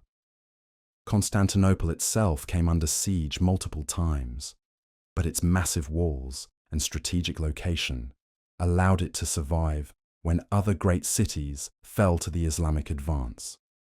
The Byzantines adapted to their reduced circumstances by developing new military tactics, diplomatic strategies, and administrative systems that would enable them to endure as a major power for another 4 centuries. The final chapter of the Roman story would be written not in the West, but in the East, where the barbarian kingdoms had replaced imperial authority. Last inheritors of Caesar's legacy continued to call themselves Romans, even as the world around them changed beyond recognition. Their story of survival, adaptation, and eventual extinction would prove that even the greatest empires are not immune to the forces of historical change, but that the ideas and institutions they create can outlive the political structures that gave them birth. The survival of the Byzantine Empire in the face of Islamic expansion was nothing short of miraculous. When, out of the Arabian Peninsula in the 600s, the armies of the Rashidun Caliphate swept forth, they encountered a world exhausted by decades of warfare between the Byzantine and Persian empires. Syria, Egypt, and much of Anatolia fell to the Arabs with stunning speed. But Constantinople itself remained unconquered behind its massive land and sea walls. The secret to Byzantine resilience lay not in superior numbers or resources, but in institutional flexibility, innovation, and strategic. The empire that emerged from these crucible years bore little resemblance to the Roman state that Constantine had founded 3 centuries earlier. Greek fire, a closely guarded incendiary weapon, gave Byzantine naval forces a decisive advantage in defending their capital. The theme system reorganized provincial administration around military districts, where society created a warrior culture that soldier farmers received land. This militarization of Byzantine grants in exchange for military service matched the religious fervor of Islamic armies. Byzantine soldiers fought not just for empire themselves as defenders of the true, but for Orthodox Christianity viewing. The emperor faith against heretical enemies was no longer merely a political leader, but God's vicegerent on earth, invested with sacred authority that made resistance to his rule tantamount to blasphemy. Yet for all their religious conviction, the Byzantines remained pragmatic in their approach to survival. They played Arab factions against each other during the Umayyad and Abbasid civil wars. They formed alliances with Frankish kingdoms in the west and nomadic peoples in the north. They employed diplomacy, Bionage Asraberi, and ESP skillfully as they'd and spear. The rain-wielded sword of Leo III, who ruled from 717 to 741, marked the beginning of Byzantine recovery only repelle. Leo noted a massive Arab siege of Constantinople, but launched a controversial religious reform known as iconoclasm. By banning the veneration of religious images, Leo sought to purify Christianity of what he saw as idolatrous practices, while also asserting imperial authority over the church. Over a century, iconoclasm divided Byzantine society for pitting emperors against patriarchs, soldiers against monks, and families against each other. But it also strengthened the empire by forcing it to define its identity more precisely. Byzantines were not just Romans or Christians, but Orthodox Romans, whose faith was purer than that of their Catholic or Monin. The controversy finally, Ophizite neighbours, ended under Empress Theodora in 843, but its effects were lasting. The Byzantine Empire had demonstrated that it could survive not only external military threats, but internal religious upheaval. The church and state had achieved a balance that would endure for centuries, with the emperor supreme in political matters, and the patriarch leading in spiritual affairs. This internal stability enabled the Byzantines to launch their own offensive against Islamic territories. Under the Macedonian dynasty, which ruled from 867 to 1056, Byzantine armies reconquered much of Anatolia and pushed into Syria and Mesopotamia. Generals like Nicephorus Phocas and John Tzimiskes became legendary figures whose exploits rivaled those of Alexander the Great. The reconquest of Crete in 961 and Antioch in 969 demonstrated that the Islamic advance was not irreversible. Byzantine naval power was restored to such an extent that their fleets could project power throughout the Mediterranean. Trade routes that had been severed by Arab conquests were reopened, bringing new wealth to Constantinople and provincial cities. But perhaps the most significant achievement of this period was the conversion, who had established the Bulgars and Russians to Orthodox Christianity. The Bulgars, a powerful kingdom on the Danube, chose Byzantine over Roman Christianity in the 8-6-10s. The Russians followed suit a century later when Prince Vladimir of Kiev made Orthodoxy the official religion of his realm. These conversions created a vast Orthodox commonwealth stretching from the Balkans to the Arctic Ocean. Byzantine missionaries carried not only Christian doctrine but Roman and imperial law, Greek learning traditions to peoples who had never experienced direct Roman rule. The Cyrillic alphabet, developed by Byzantine monks for Slavic languages, enabled these new Christians to develop their own literary traditions, while remaining connected to the broader Orthodox world. The cultural flowering that accompanied political recovery produced some of the greatest achievements in Byzantine history. The Macedonian Renaissance saw a revival of classical learning that preserved texts and traditions that might otherwise have been lost forever. Scholars like Photius compiled vast encyclopedias of ancient knowledge. Artists created mosaics and frescoes that combined Roman naturalism with Christian symbolism in unprecedented ways. Constantinople during this period was arguably the greatest city in the world, its population approaching 500,000 people. The Great Palace Complex rivaled anything built by Roman emperors at the height of their power. The Hagia Sophia remained the largest cathedral in Christendom, its massive dome a testament to Byzantine engineering skill. Merchants from across the known world gathered in the capital's markets, making of medieval Europe. Yet at the commercial hub, this golden age contained the seeds of future decline. The military aristocracy that had driven Byzantine expansion began to accumulate vast estates worked by dependent peasants. The theme system, which had made every farmer a soldier, gave way to a more feudal arrangement where powerful magnates controlled both land and military forces. The rise of these military families created internal tensions that would plague the empire for centuries. The civil wars between Basil II and the rebel generals Bardas Sclerus and Bardas Phocas in the late 10th century nearly tore the empire apart. Only Basil's alliance with the Russian prince Vladimir, sealed by a marriage alliance and military assistance, enabled him to triumph over his domestic enemies. Basil II, who ruled from 976 to 1025, was perhaps the last truly great Byzantine emperor. His systematic destruction of the Bulgarian Empire earned him the nickname Bulgar Slayer and extended Byzantine control to the Danube for the last time. His financial policies filled the imperial treasury to overflowing. His military reforms created the most effective army the Byzantines had fielded since the 7th Basil's very century.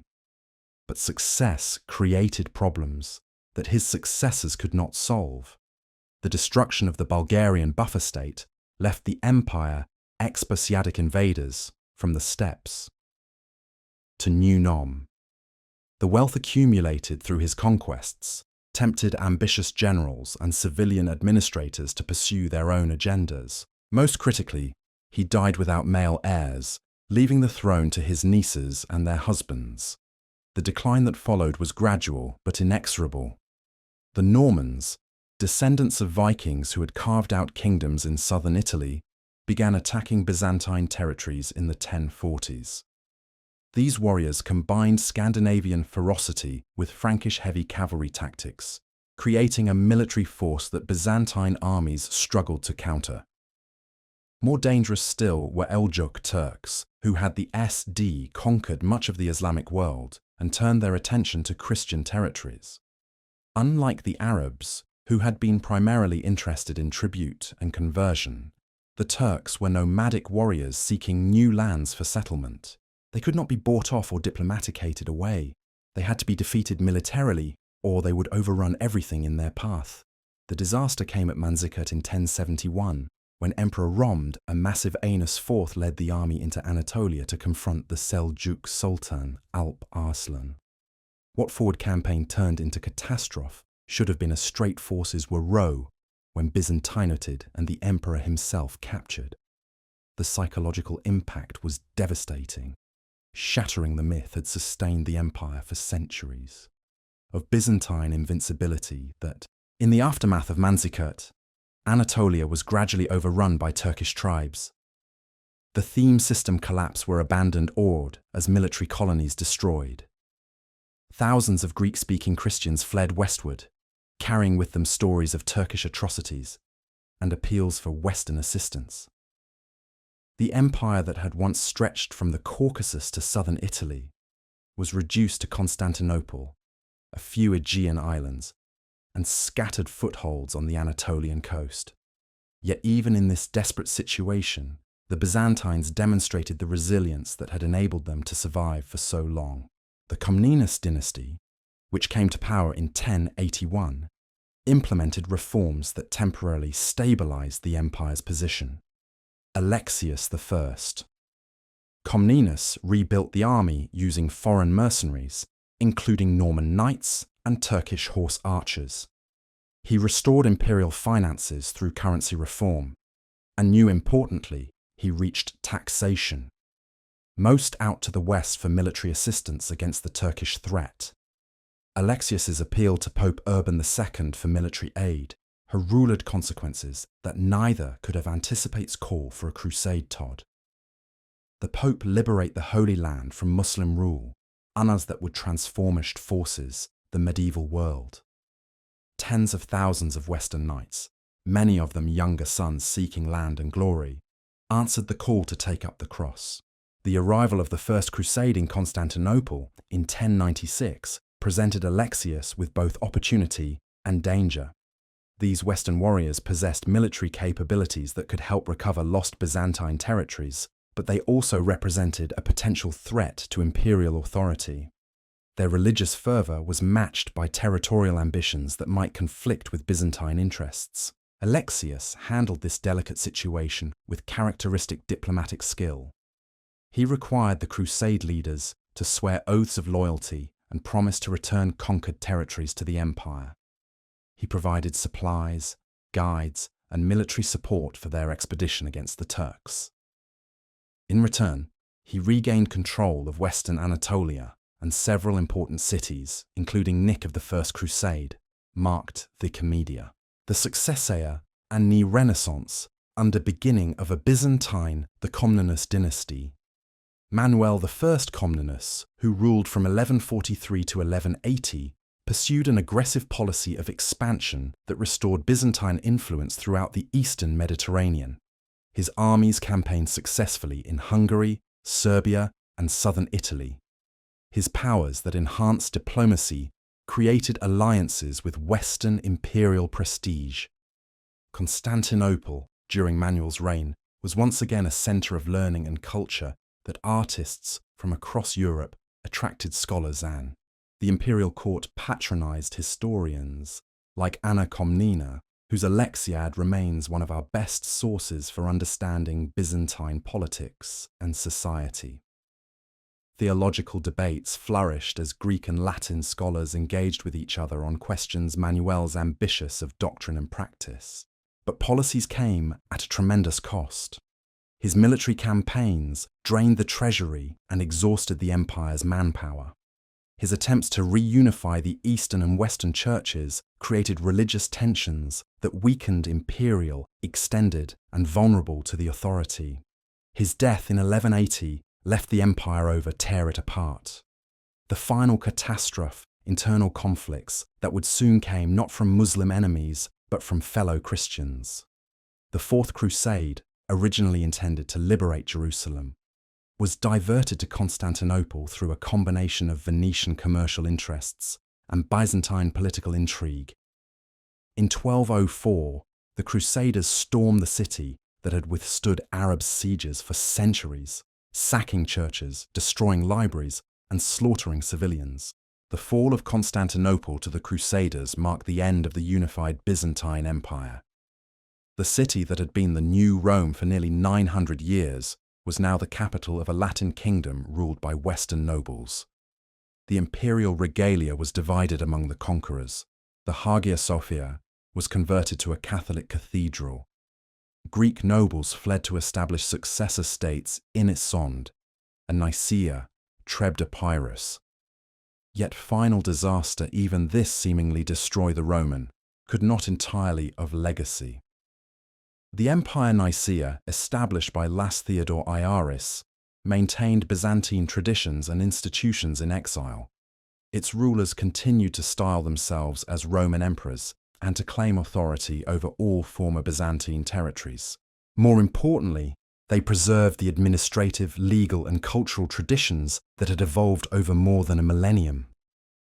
The recovery came under Michael VIII Palaiologos, who reconquered Constantinople in 1261 and restored the Byzantine Empire. But this restored empire was a shadow of its former self, controlling little beyond the city and interland. Thed, its immediate Anatolian territories, had been permanently lost to Turkish emirates. The Balkan provinces were dominated by Serbian and Bulgarian kingdoms. Italian possessions had been absorbed by Venice and other maritime republics. The final centuries of Byzantine history were a long twilight struggle against overwhelming odds. The empire survived through diplomatic skill, playing Ottoman Turks against European powers and Orthodox Slavs against Catholic Hungarians. It endured because Constantinople remained strategically important and because the idea of Roman continuity retained emotional power even when the political reality had largely disappeared. The end came on May 29, 1453, when Sultan Mehmed II finally captured Constantinople after a siege that lasted 57 days. Emperor Constantine XI Palaiologos died fighting on the city walls, his body never definitively identified among the thousands of Greek dead.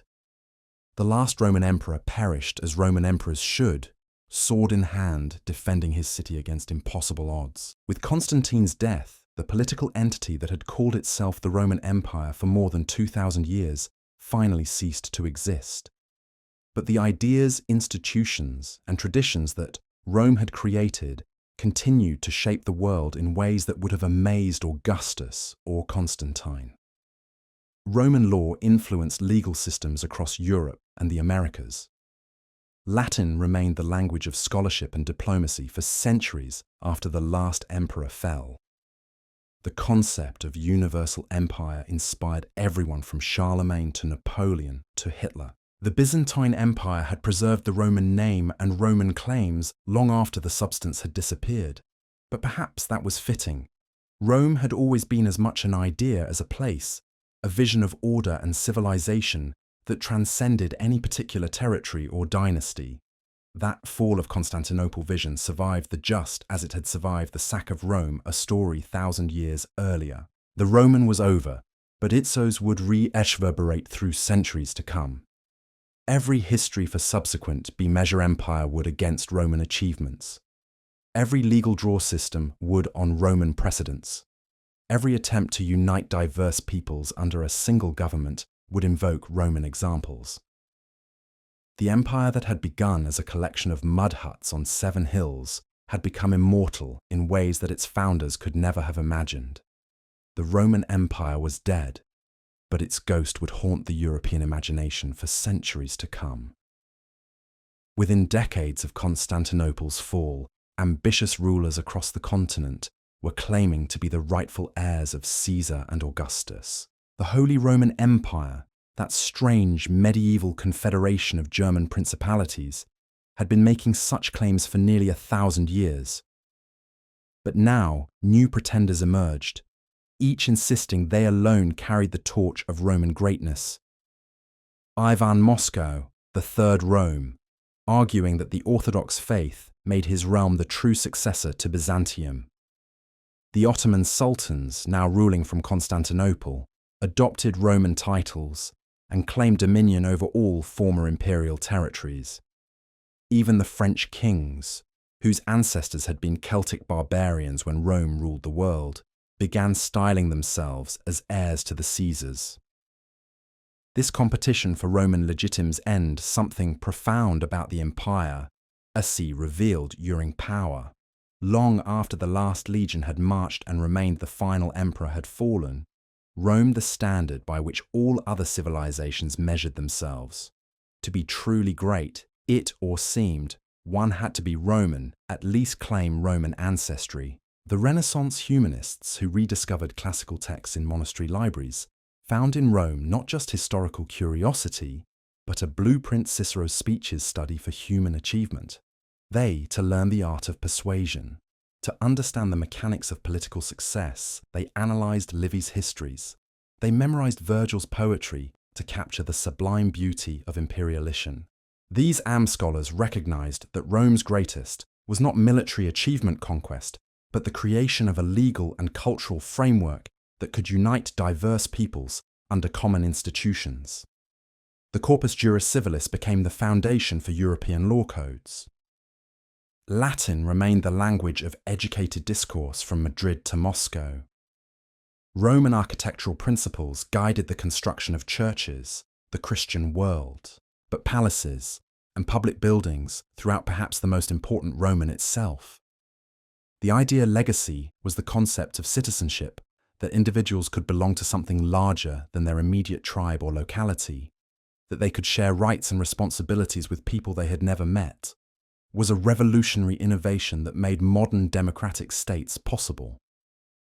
When the American founding fathers debated the structure of their new republic, they turned repeatedly to Roman precedents and Roman warnings. The fall of Rome also provided crucial lessons about the fragility of civilian-mental decline and fall of order. Edward Gibbon's On the Roman Empire became essential reading for anyone seeking to understand how great societies could collapse from within. His analysis of moral weakness and administrative decay, military corruption of a Ryanary tale that influenced a court political thought for generations. Yet Gibbon's focus on decline obscured an equally important truth: Rome's extraordinary resilience and adaptability. The empire that began as a collection of Italian hill towns had repeatedly reinvented itself to meet new challenges. It survived the transition from monarchy to republic, from republic to empire, from pagan to Christian, from unified to divided. Each transformation preserved essential Roman characteristics, while discarding elements that no longer served imperial needs. This capacity for renewal became Rome's most enduring gift to world civilization. The Roman model showed that successful societies must balance continuity with change, tradition with innovation, local identity with universal principles.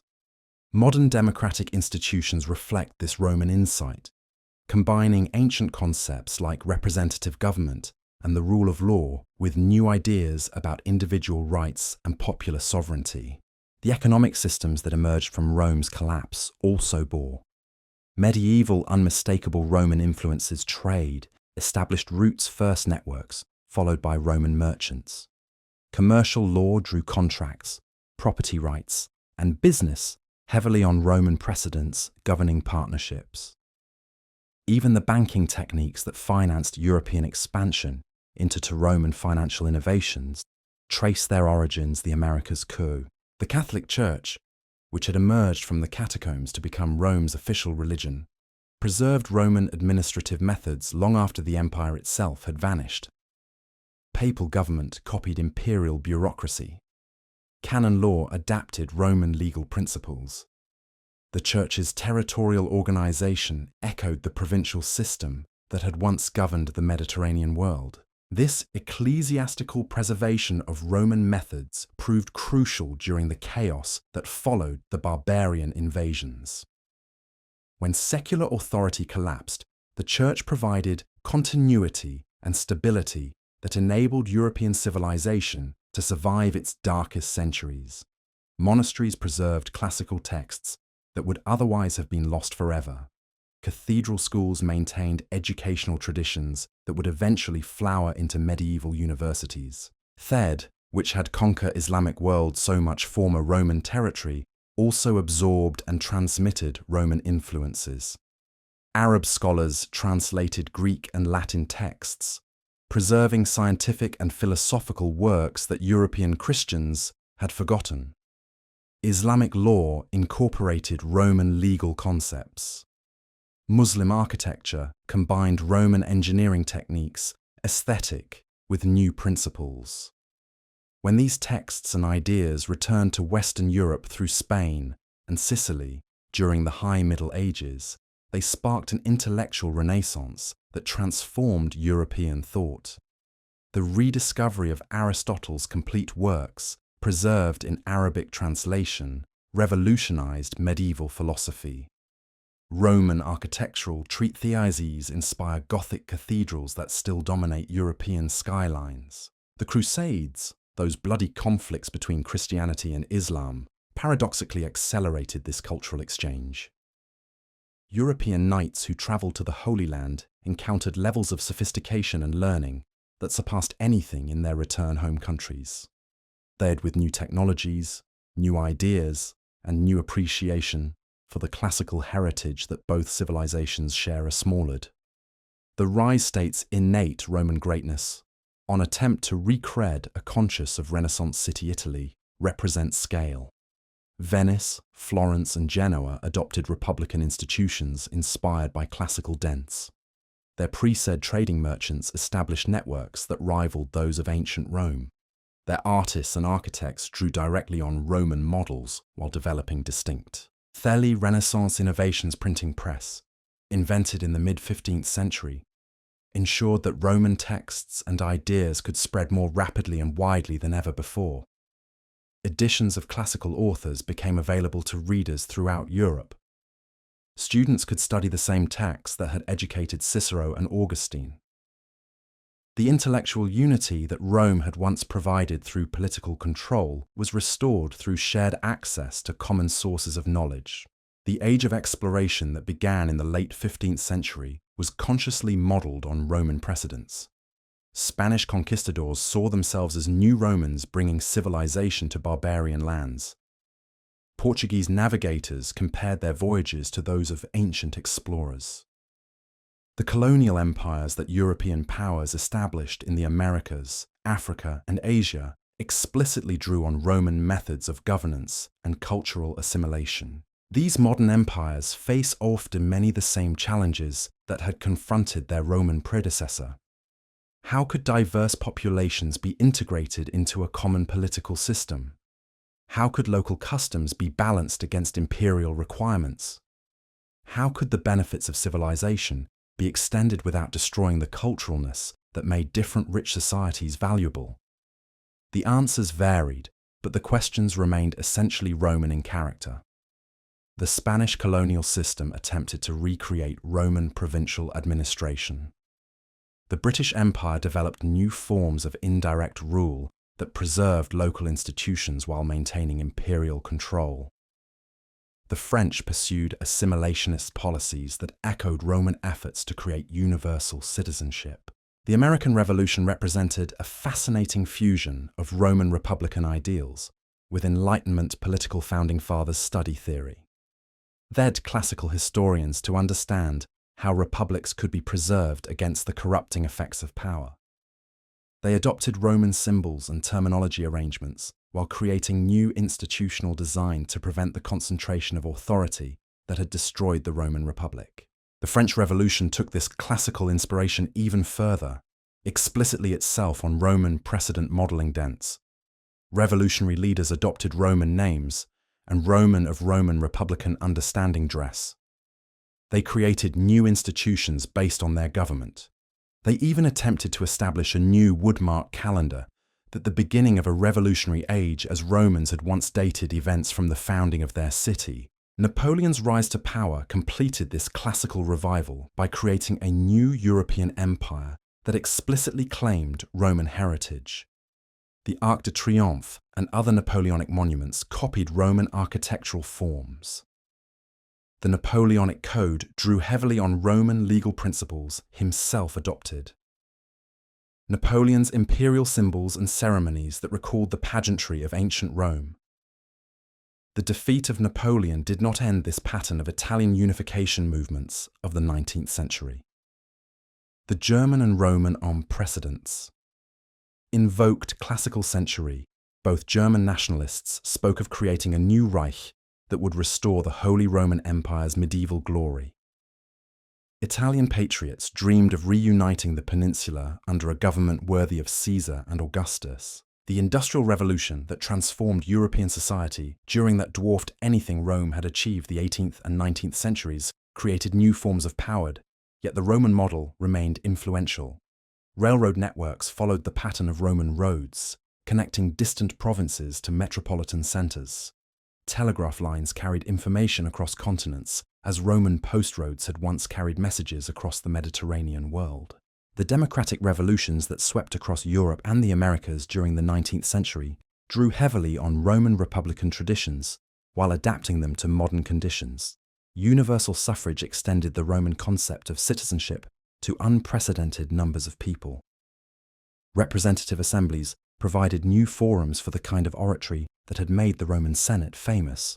The emergence of mass society during the industrial age created challenges that would have been familiar to Roman administrators. How could individual identity be preserved within vast anonymous populations?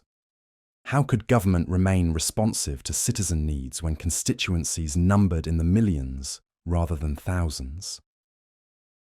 How could social order be maintained when traditional authorities lost their legitimacy? The totalitarian movements that emerged in the 20th century offered one answer to these questions by attempting to recreate the unity and purpose that had characterized Rome at its height. Fascist movements explicitly adopted Roman symbols and rhetoric. Nazi Germany claimed to be establishing a 1,000-year Reich that would surpass Roman achievements. Communist parties promised to create new forms of universal citizenship that would transcend the two limitations of bourgeois democracy. World wars demonstrated the destructive potential of these neo-Roman ambitions, while also revealing the continued relevance of Roman lessons about the sources of political aureus demic legitimacy. The victories that emerged from these of citizenship and conflicts combined Roman concepts law with new ideas about human rights and international cooperation. The Cold War that followed represented a global struggle between competing visions of universal order that would have been comprehensible to Roman statesmen. Both the United States and the Soviet Union claimed to offer models of civilization that could unite diverse peoples under common institutions. Both established the structured alliance systems that each union and the end of the Cold War left expansion. American military of Roman provincial administration. The collapse of the Soviets' dominant power. Inev Rome at the height of its imperial the United States as the world frontiers. American cultural as Roman civilization had once citably inviting comparisons. Told Roman fort bases scattered across the globe. Resem influence penet transformed barb-facing contemporary rated societies as thoroughly ifications along distant modern Pax Americana also revealed the limitations of relationships transcend an interconnected world where Aryan tribes. Yet this instantly and economic the Roman model in information travelled possibilities for human, require new forms of cooperation ended political boundaries. The challenges cultural conflict global civilization, climate change, technological disruption, that go beyond anything connection early 21st centuries create Rome achieved. The digital and coordination revolution of the late 20th, and that surpass even Rome's remarkable achievements in and renewal. The empire that began as a small Italian city that ultimately the challenges, fighting diverse populations, mentation and conflict that echo new technologies, also create new forms of frag markets, link producers and consumers in ways that make instantaneous communication across continents, global by comparison. Yet the internet enables Roman trade networks seem primitive that transcend geographic destroyed Roman unity. Social of ideological communities, media enables the formation traditional nation boundaries while deepening political polarization within states. Cyber warfare creates new forms of conflict that bypass conventional 19 pandemic that began in military defenses.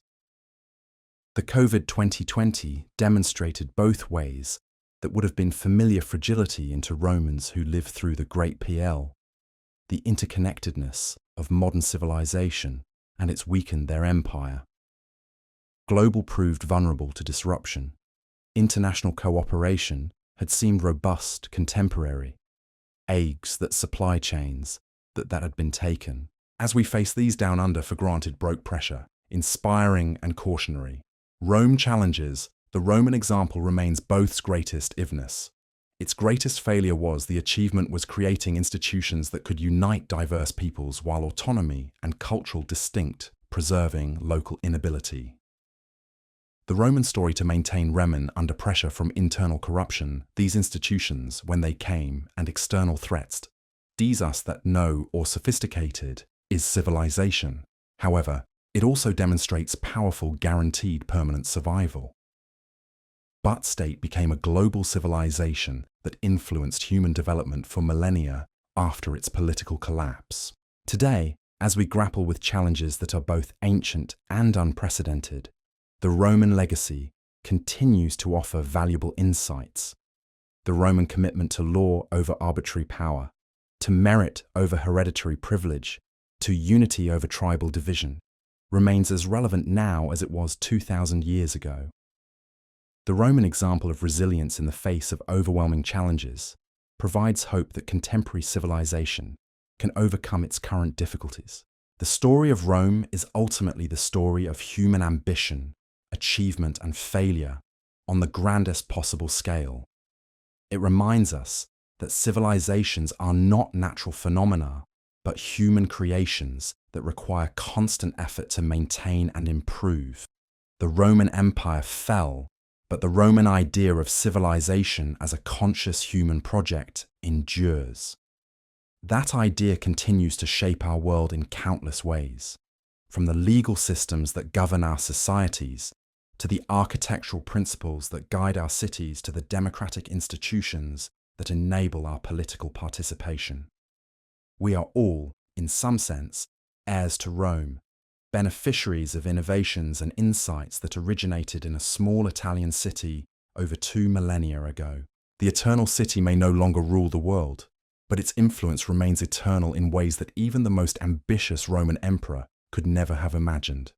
In our laws and our languages, our institutions and our ideals, Rome lives on, a testament to the enduring power of human creativity and the permanent relevance of the struggle to build just and lasting civilizations.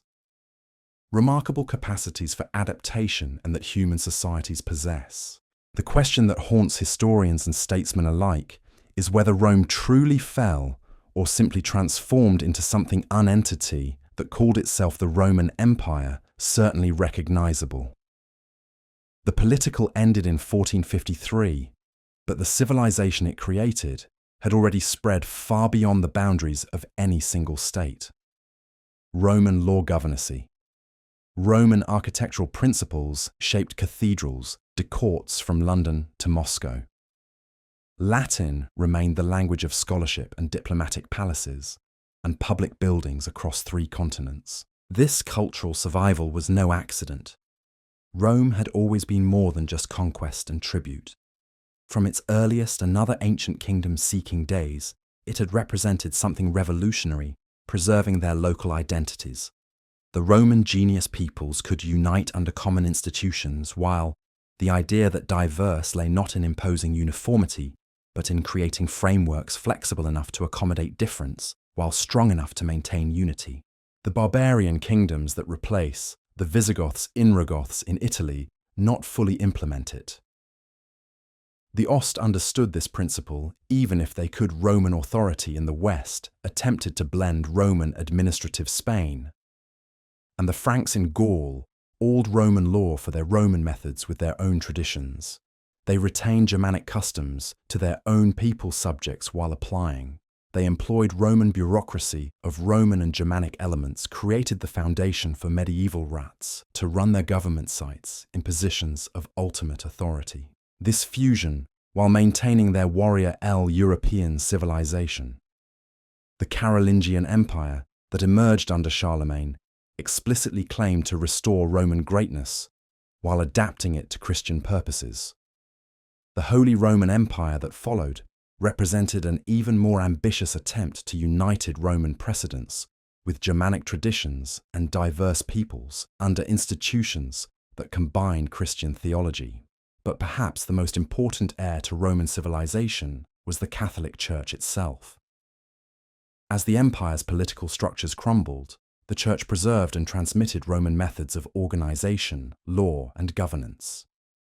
Papal administration copied imperial bureaucracy down to Christian purposes to the smallest details. Canon law adapted Roman legal principles. The Church's territorial organization echoed the provincial system that had once unified the Mediterranean world. This ecclesiastical preservation of Roman methods proved crucial during the chaos that followed the barbarian invasions. When secular authority collapsed, bishops stepped in to maintain order and provide essential services. They negotiated with barbarian kings, organized relief for the poor, and maintained life. In the infrastructure necessary many ways, the medieval for urban church became what burned. A universal, the Roman Empire had once institution that transcended local boundaries and provideries that spread throughout Europe during the said stability in an uncertain world, the monast. Monks copied dark centuries, served as repositories of classical learning manuscripts that would otherwise have been lost forever.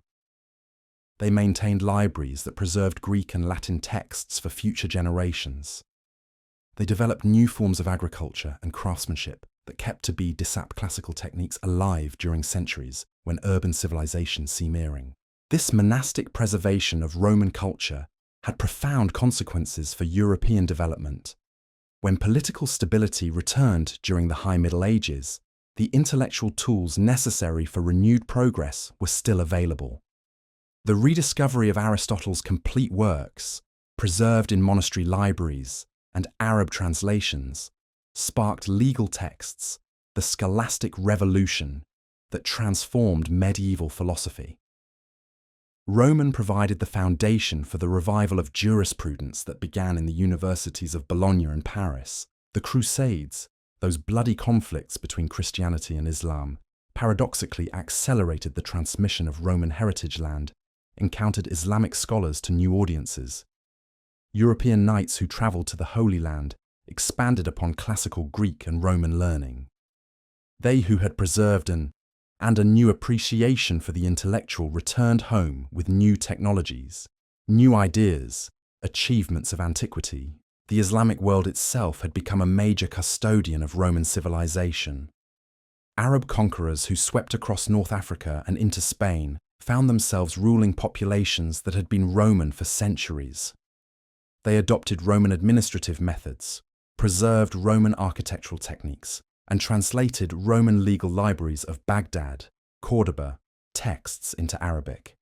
The Great and Cairo became centers of learning that rivaled anything that had existed during the empire's golden age. When these Islamic preservations of classical learning began returning to Western Europe through Spain and Sicily during the 12th and 13th centuries, the complete works of Aristotle, unknown triggered an intellectual renaissance that transformed European thought. In Western Europe since the 6th century, revolutionized medieval philosophy and science. Roman architectural treatises inspired the Gothic cathedrals that still dominate European skylines. Arab texts provided new insights into juridic governance. The Renaissance commentaries on Roman legalis prudence 19th century Italy represent that began in fourth classical, a conscious attempt to rev civilization on a scale that had not been seen since the fall of Rome. Italian dents. Their merchants established trading city-states adopted republican institutions explicitly modelled on Roman pre-sea networks that consciously in practices. Their artists and architects drew directly on that surpassed their ancient commercial Roman models while developing innovations, classical inspirations. This Renaissance revival of Roman culture was facilitated by technological innovations that would have amazed ancient classical texts available to readers throughout Europe. Students, the mid-15th century, made Romans, the printing press, invented in. The intellectual unity that Rome had once provided through political control was restored through share in London, could study the same works that had educated Cicero and Augustus in the late 15th century, was explicitly wisdom. The age of exploration that began access to common sources of knowledge annators compared their voyages to those of ancient explorers who had mapped the Mediterranean modelled on Roman precedents. Spanish conquistadors saw themselves as new Romans, bringing civilization to barbarian lands. Portuguese navigators established in the Americas, Africa, and cultural assimilation, and economic exploitation on Roman methods of governance, to trading posts along Asia drew directly. These modern empires face and establish distant shores. The colonial empires that European powers common political systems. How could local customs bed many of the same fundamental challenges that had confronted their Roman predecessor? How could diverse populations be integrated into? How could distant benefits of advanced civilization be extended without destroying the cultural rich balanced against imperial requirements? How could the ness that made different societies valuable? Territories be governed effectively when communication took months and military reinforcement took perhaps the most systematic colonial system represent even longer? The Spanish administration in the attempt to recreate Roman provincial modern context. Spanish viceroys governed vast territories with authority that rivaled that of ancient Roman missions, sought to convert indigenous peoples' law, attempted to regulate to Christianity, just as Roman temples had once promoted proconsuls. Spanish practice, Spanish everything from trade and taxation to marriage and religious conquered populations. The British Empire developed different of indirect rule that preserved local institutions, while solutions to these maintaining overall imperial control. This creating forms the imperial cult among imperial challenges. Approach echoed Roman practices in, where local rulers were allowed regions like Egypt and Britain to maintain their authority as long as they acknowledged Roman supremacy and provide closely resembled Roman efforts, Asianist policies that most tribute and theoretically become to create universal citizenship. French colonial French culture. Citizens if they adopt Enlightenment political theory. The full French subjects could. The American Revolution represented a fascinating attempt language and law. This policy to combine Roman Republican ideals with the requirement and choice of military service. The French pursued, assimil destroyed the Roman Republic. The constitution they created reflected that civilization was not a matter of birth, but of education, Roman historical experience, the separation of powers between and wealth. They adopted Roman symbols and terminology while reflected the Roman belief preserved against the corrupting effects of power. Founding fathers studied classical deep knowledge of Roman political theory and historians to understand how republics could be creating new institutional arrangements designed to prevent the concentration of authority that had ultimately insights about how large territories' limitations. The concept of feeder drew on Roman understanding of how legislative, executive and judicial branches of authority. The system of checks and balancesism combined Roman ideas about local autonomy with Roman efforts to balance different sources could be governed democratically. The French Revolution took this classical inspiration even further. Ambitious individuals could be constrained by institutional new calendar that would explicitly modeling itself on Roman Republic and Roman heritage. The Arc de Triomphe Republican government. They even attempted to establish They created new institutions based on their founding of their city. Napoleon's creating a new European empire that explicitly claims precedence. Revolutionary leaders adopted Roman names as Romans had once dated events from the Roman styles of dress and Roman ceremonies over more than a millennium. Napoleon's understanding of Romand marked the beginning of a revolutionary age, just copied Roman architectural forms. The Napoleon rise to power completed this classical revival by himself, adopted imperial symbols and ceremonies that cons unification movements of the 19th century both and sensuation. The German and Italian Amphi and other Napoleonic monuments that had been preserved and Refineionic code drew heavily on Roman legal principles, usually recalled the pageantry of ancient to not end this pattern of Roman amiabilities, the defeat of Napoleon D to modern circumstances Rome while adapting it. Nationalists spoke of creating a new Reich that would restore the Holy Roman Empires in power and extent medieval glory while surpassing it. Italian patriots dreamed of reuniting the peninsula under a government worthy of Caesar and Augustus, one that would make Italy once again the centre of European civilization. The Industrial Revolution that transformed shaping 18th and 19th centuries created new forms of dwarfed anything Rome had achieved. The European society during the Eighth Power and wealth, that yet the Roman model remained influential in by Roman roads. Connecting distant provinces to these new capabilities were organized and information. Metropolitan centers and facilitating the rapid movement of goods, people illusions that swept across Europe and the Americas during the 19th century drew heavily on Roman and employed. Railroad networks followed the pattern established across continents, just as Roman post roads had once enabled society. Universal suffrage extended the Roman concept of citizenship to numbers of people that republican traditions, while adapting them to the unprecedented, entered conditions created by industrial telegraph lines carried messages the ancient world. Representative assemblies provided new forums debate that had made the Roman Senate famous statesmen. How could individual identity and efficient communication across the Mediterranean world, the democratic revved dignity be preserved within vast anonymous populations? How would have been inconceivable in for the kind of oratory and these modern democracies also throughout the ancient world? Yet, could government remain responsive to citizen needs when faced challenges that would have been familiar to Roman traditional authorities, lost their legitimacy, and new forms of organization constituencies, numbered in the millions, rather than thousands in the 20th century, offered radical answers? How could social order be maintained when to these questions by attempting to recreate the unity and purpose that had characterized Rome thousand-year Reich, that would surpassist movements explicitly adopted Roman symbols had not yet proven themselves? The totalitarian movements that emerge at the height of its imperial power. Fascist citizenship that would transcend the limitations of parties promised to create new forms of universal Roman achievements in territorial extent, Roman rhetoric and Roman ceremonies. Nazi Germany claimed to be establishing a military power and cultural influence. Communistalist exploitation.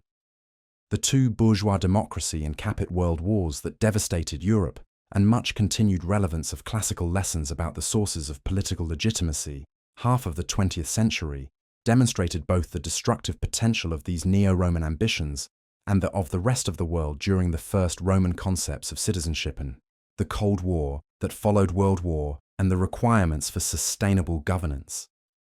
The victorious democracies that emerged from these conflicts combine international cooperation, and economic justice war too represented a global struggle between competing law with new ideas about human rights, men familiar with the challenges of governing diverse visions of universal order that would have Union claimed to offer models of civilization that been comprehensible to Roman stated shared purposes.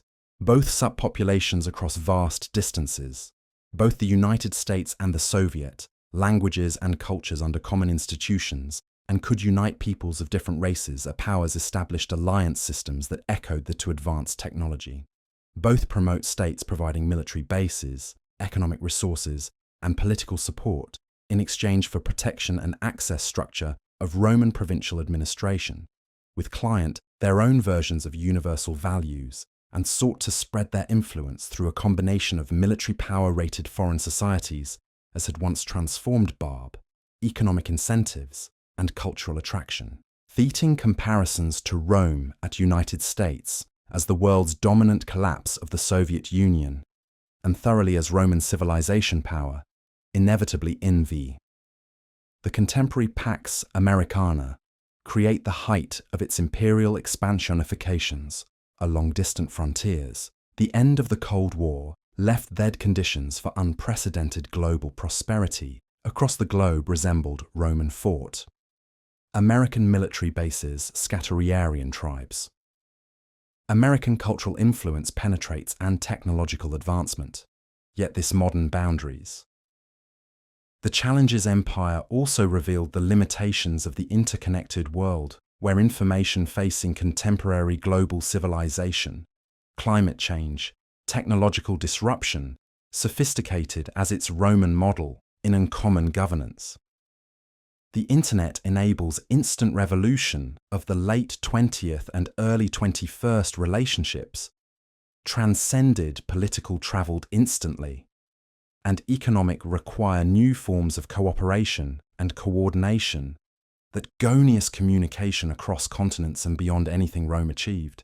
Institutions undoubtedly were. The digital that surpass even Rome's remarkable achievements in UN boundaries, while sometimes deepening political polarization within traditionality diverse populations under cultural conflict. For human connection and collaboration centuries, created possibilities media enables the formation of ID nation-states. These trade networks seem primitive by comparison. Social markets link producers and consumers in ways that make Roman oceans, globalifications.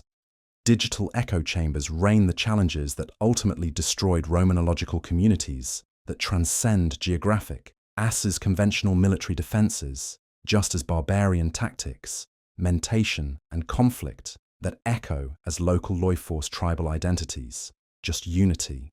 Cyber warfare, BIP new technologies also create new forms of fragilities. Once under and once circumvented Roman fort justify their political ambitions. German-invoked classical precedents toined imperial solidarity. The speed of modern communication can amplify crises and spread panic more rapidly than any began in 2020, demonstrated both ancient plague or military disaster chains that had seemed. The interconnectedness of modern civilization and its fragility in ways had been taken for granted, broke periodically weakened their empire. Global supply. The COVID-19 pandemic that down under pressure, public who prioritized personal freedom from individuals and groups. As we face these, contemporary robust proved vulnerable to disruption. International cooperation that collective sacrifice met resistance over community welfare health measures that require challenges. The Roman example remains both inspiring and cautionary. Rome's greatest achievement was creating institutions that could unite diverse peoples while preserving local autonomy and cultural distinctiveness. Its greatest failure was the inability to maintain these institutions when they came under pressure from internal corruption and external threats. The Roman story reminds us that no civilization, however powerful or sophisticated, is guaranteed permanent survival. But it also demonstrates that a city-state can become a global civilization that influences human development for millennia after its political collapse. The legal systems that govern our societies, the architectural principles that shape our cities, the democratic institutions that enable our political participation, all bear the imprint of innovations that originated in a small Italian settlement over 2,000 years ago. Today, as humanity grapples with challenges that are both ancient and unprecedented, the Roman legacy continues to offer valuable insights about the possibilities and limitations of human organization.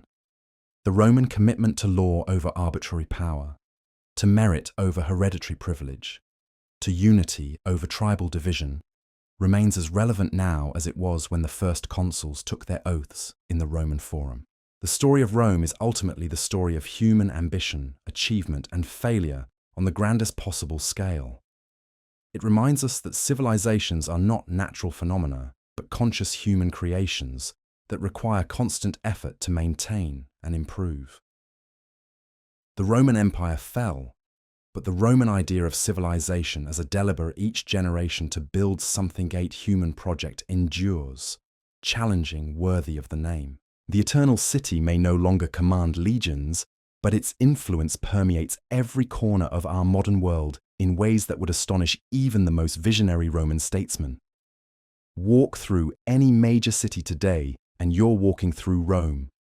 The courthouse where justice is administered follows Roman legal principles refined over centuries of jurisprudence. The government buildings where democratic assemblies meet echo the architectural grandeur of Roman forums.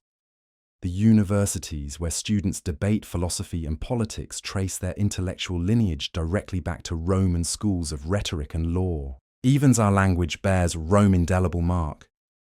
Every time we speak of justice, liberty, republic, citizen, or nation, we're using concepts that Romans refined and transmitted to us across the centuries. The alphabet in which these words are written descends from Latin script. The legal terminology that governs our contracts and constitutions derives from Roman law codes. The very idea that diverse peoples can unite under common institutions while maintaining their distinct identities represents Rome's most revolutionary contribution to human civilization. But Rome's legacy extends far beyond formal institutions and scholarly traditions. It lives in the mundane details of daily life that we rarely pause to consider. The calendar that organizes our year still bears the names of Roman emperors and gods. The roads that connect our cities follow engineering principles first perfected by Roman surveyors and construction crews. The concrete that forms the backbone of our urban infrastructure uses techniques that Romans pioneered in building their great monuments. Consider the concept of citizenship itself, perhaps Rome's most enduring gift to political thought. Before Rome, identity was typically determined by birth, tribe, or local community.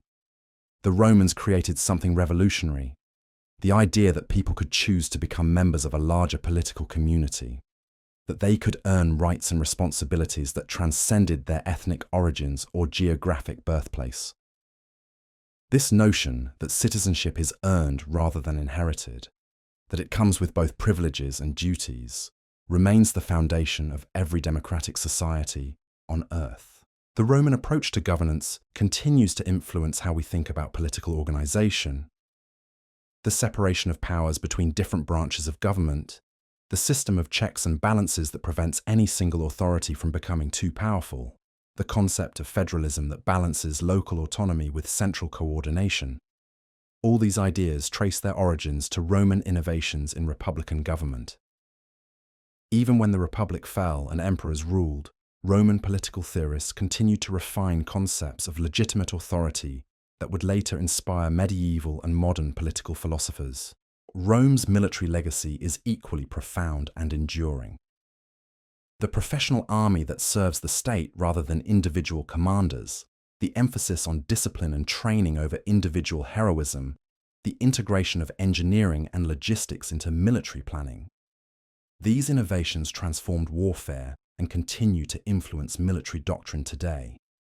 Modern staff colleges still study Roman campaigns not as historical curiosities, but as examples of timeless strategic principles. The Roman genius for organization and administration created models that bureaucrats and managers still follow. The systematic approach to record keeping, the hierarchical structure that ensured clear chains of command, the standardization of procedures across vast territories.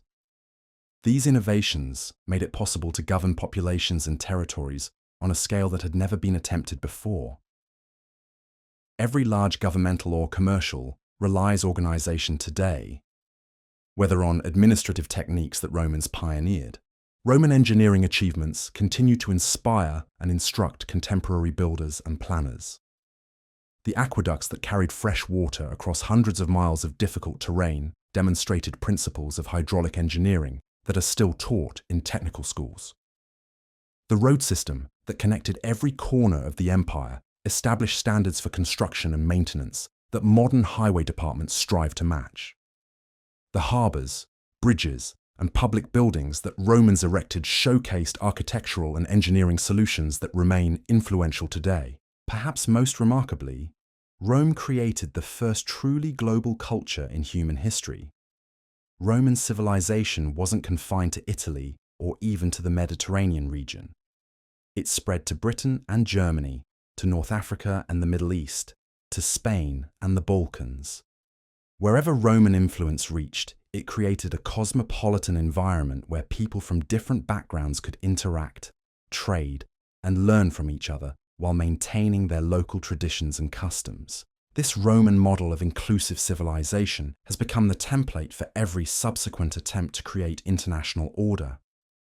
The European Union, the United Nations, the various trade organizations, and military alliances that shape contemporary global politics all reflect Roman insights about how diverse peoples can cooperate while preserving their distinct identities.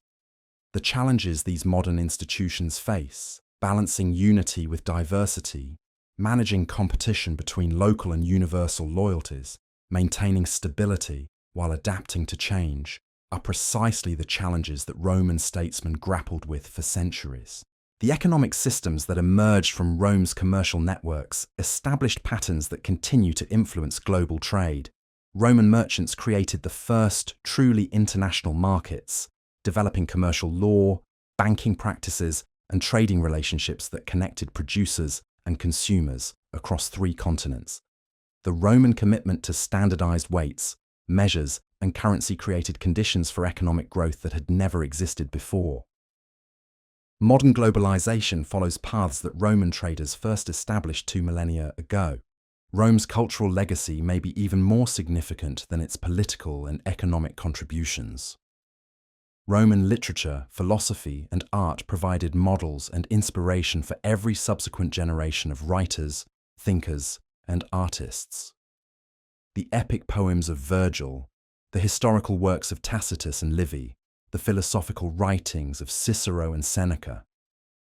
These texts continue to be read, studied, and admired, not as museum pieces, but as living works that speak to universal human experiences. The Roman approach to education, emphasizing rhetoric, logic, and practical skills alongside traditional learning, established patterns that influenced schools and universities for centuries.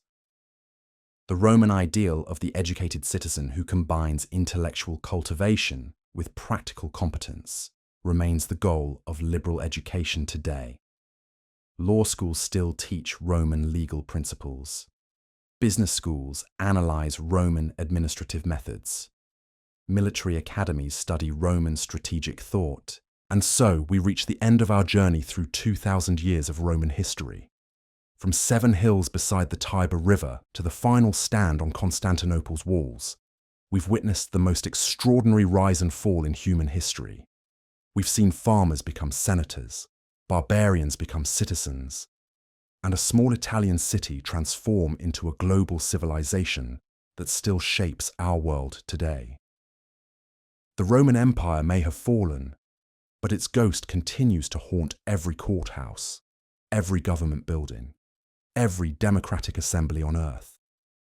Every time you vote, every time you appeal to the law, every time you claim rights as a citizen rather than a subject, you're participating in Roman civilization. The empire died, but the Roman idea of civilization itself proved immortal. That's the true measure of Roman greatness. Not the legions or the conquests or the monuments, but the enduring belief that human beings can create something better than chaos, something more lasting than any single lifetime. Rome reminds us that civilizations aren't inevitable. They're choices we make, generation after generation, to build something worthy of the name.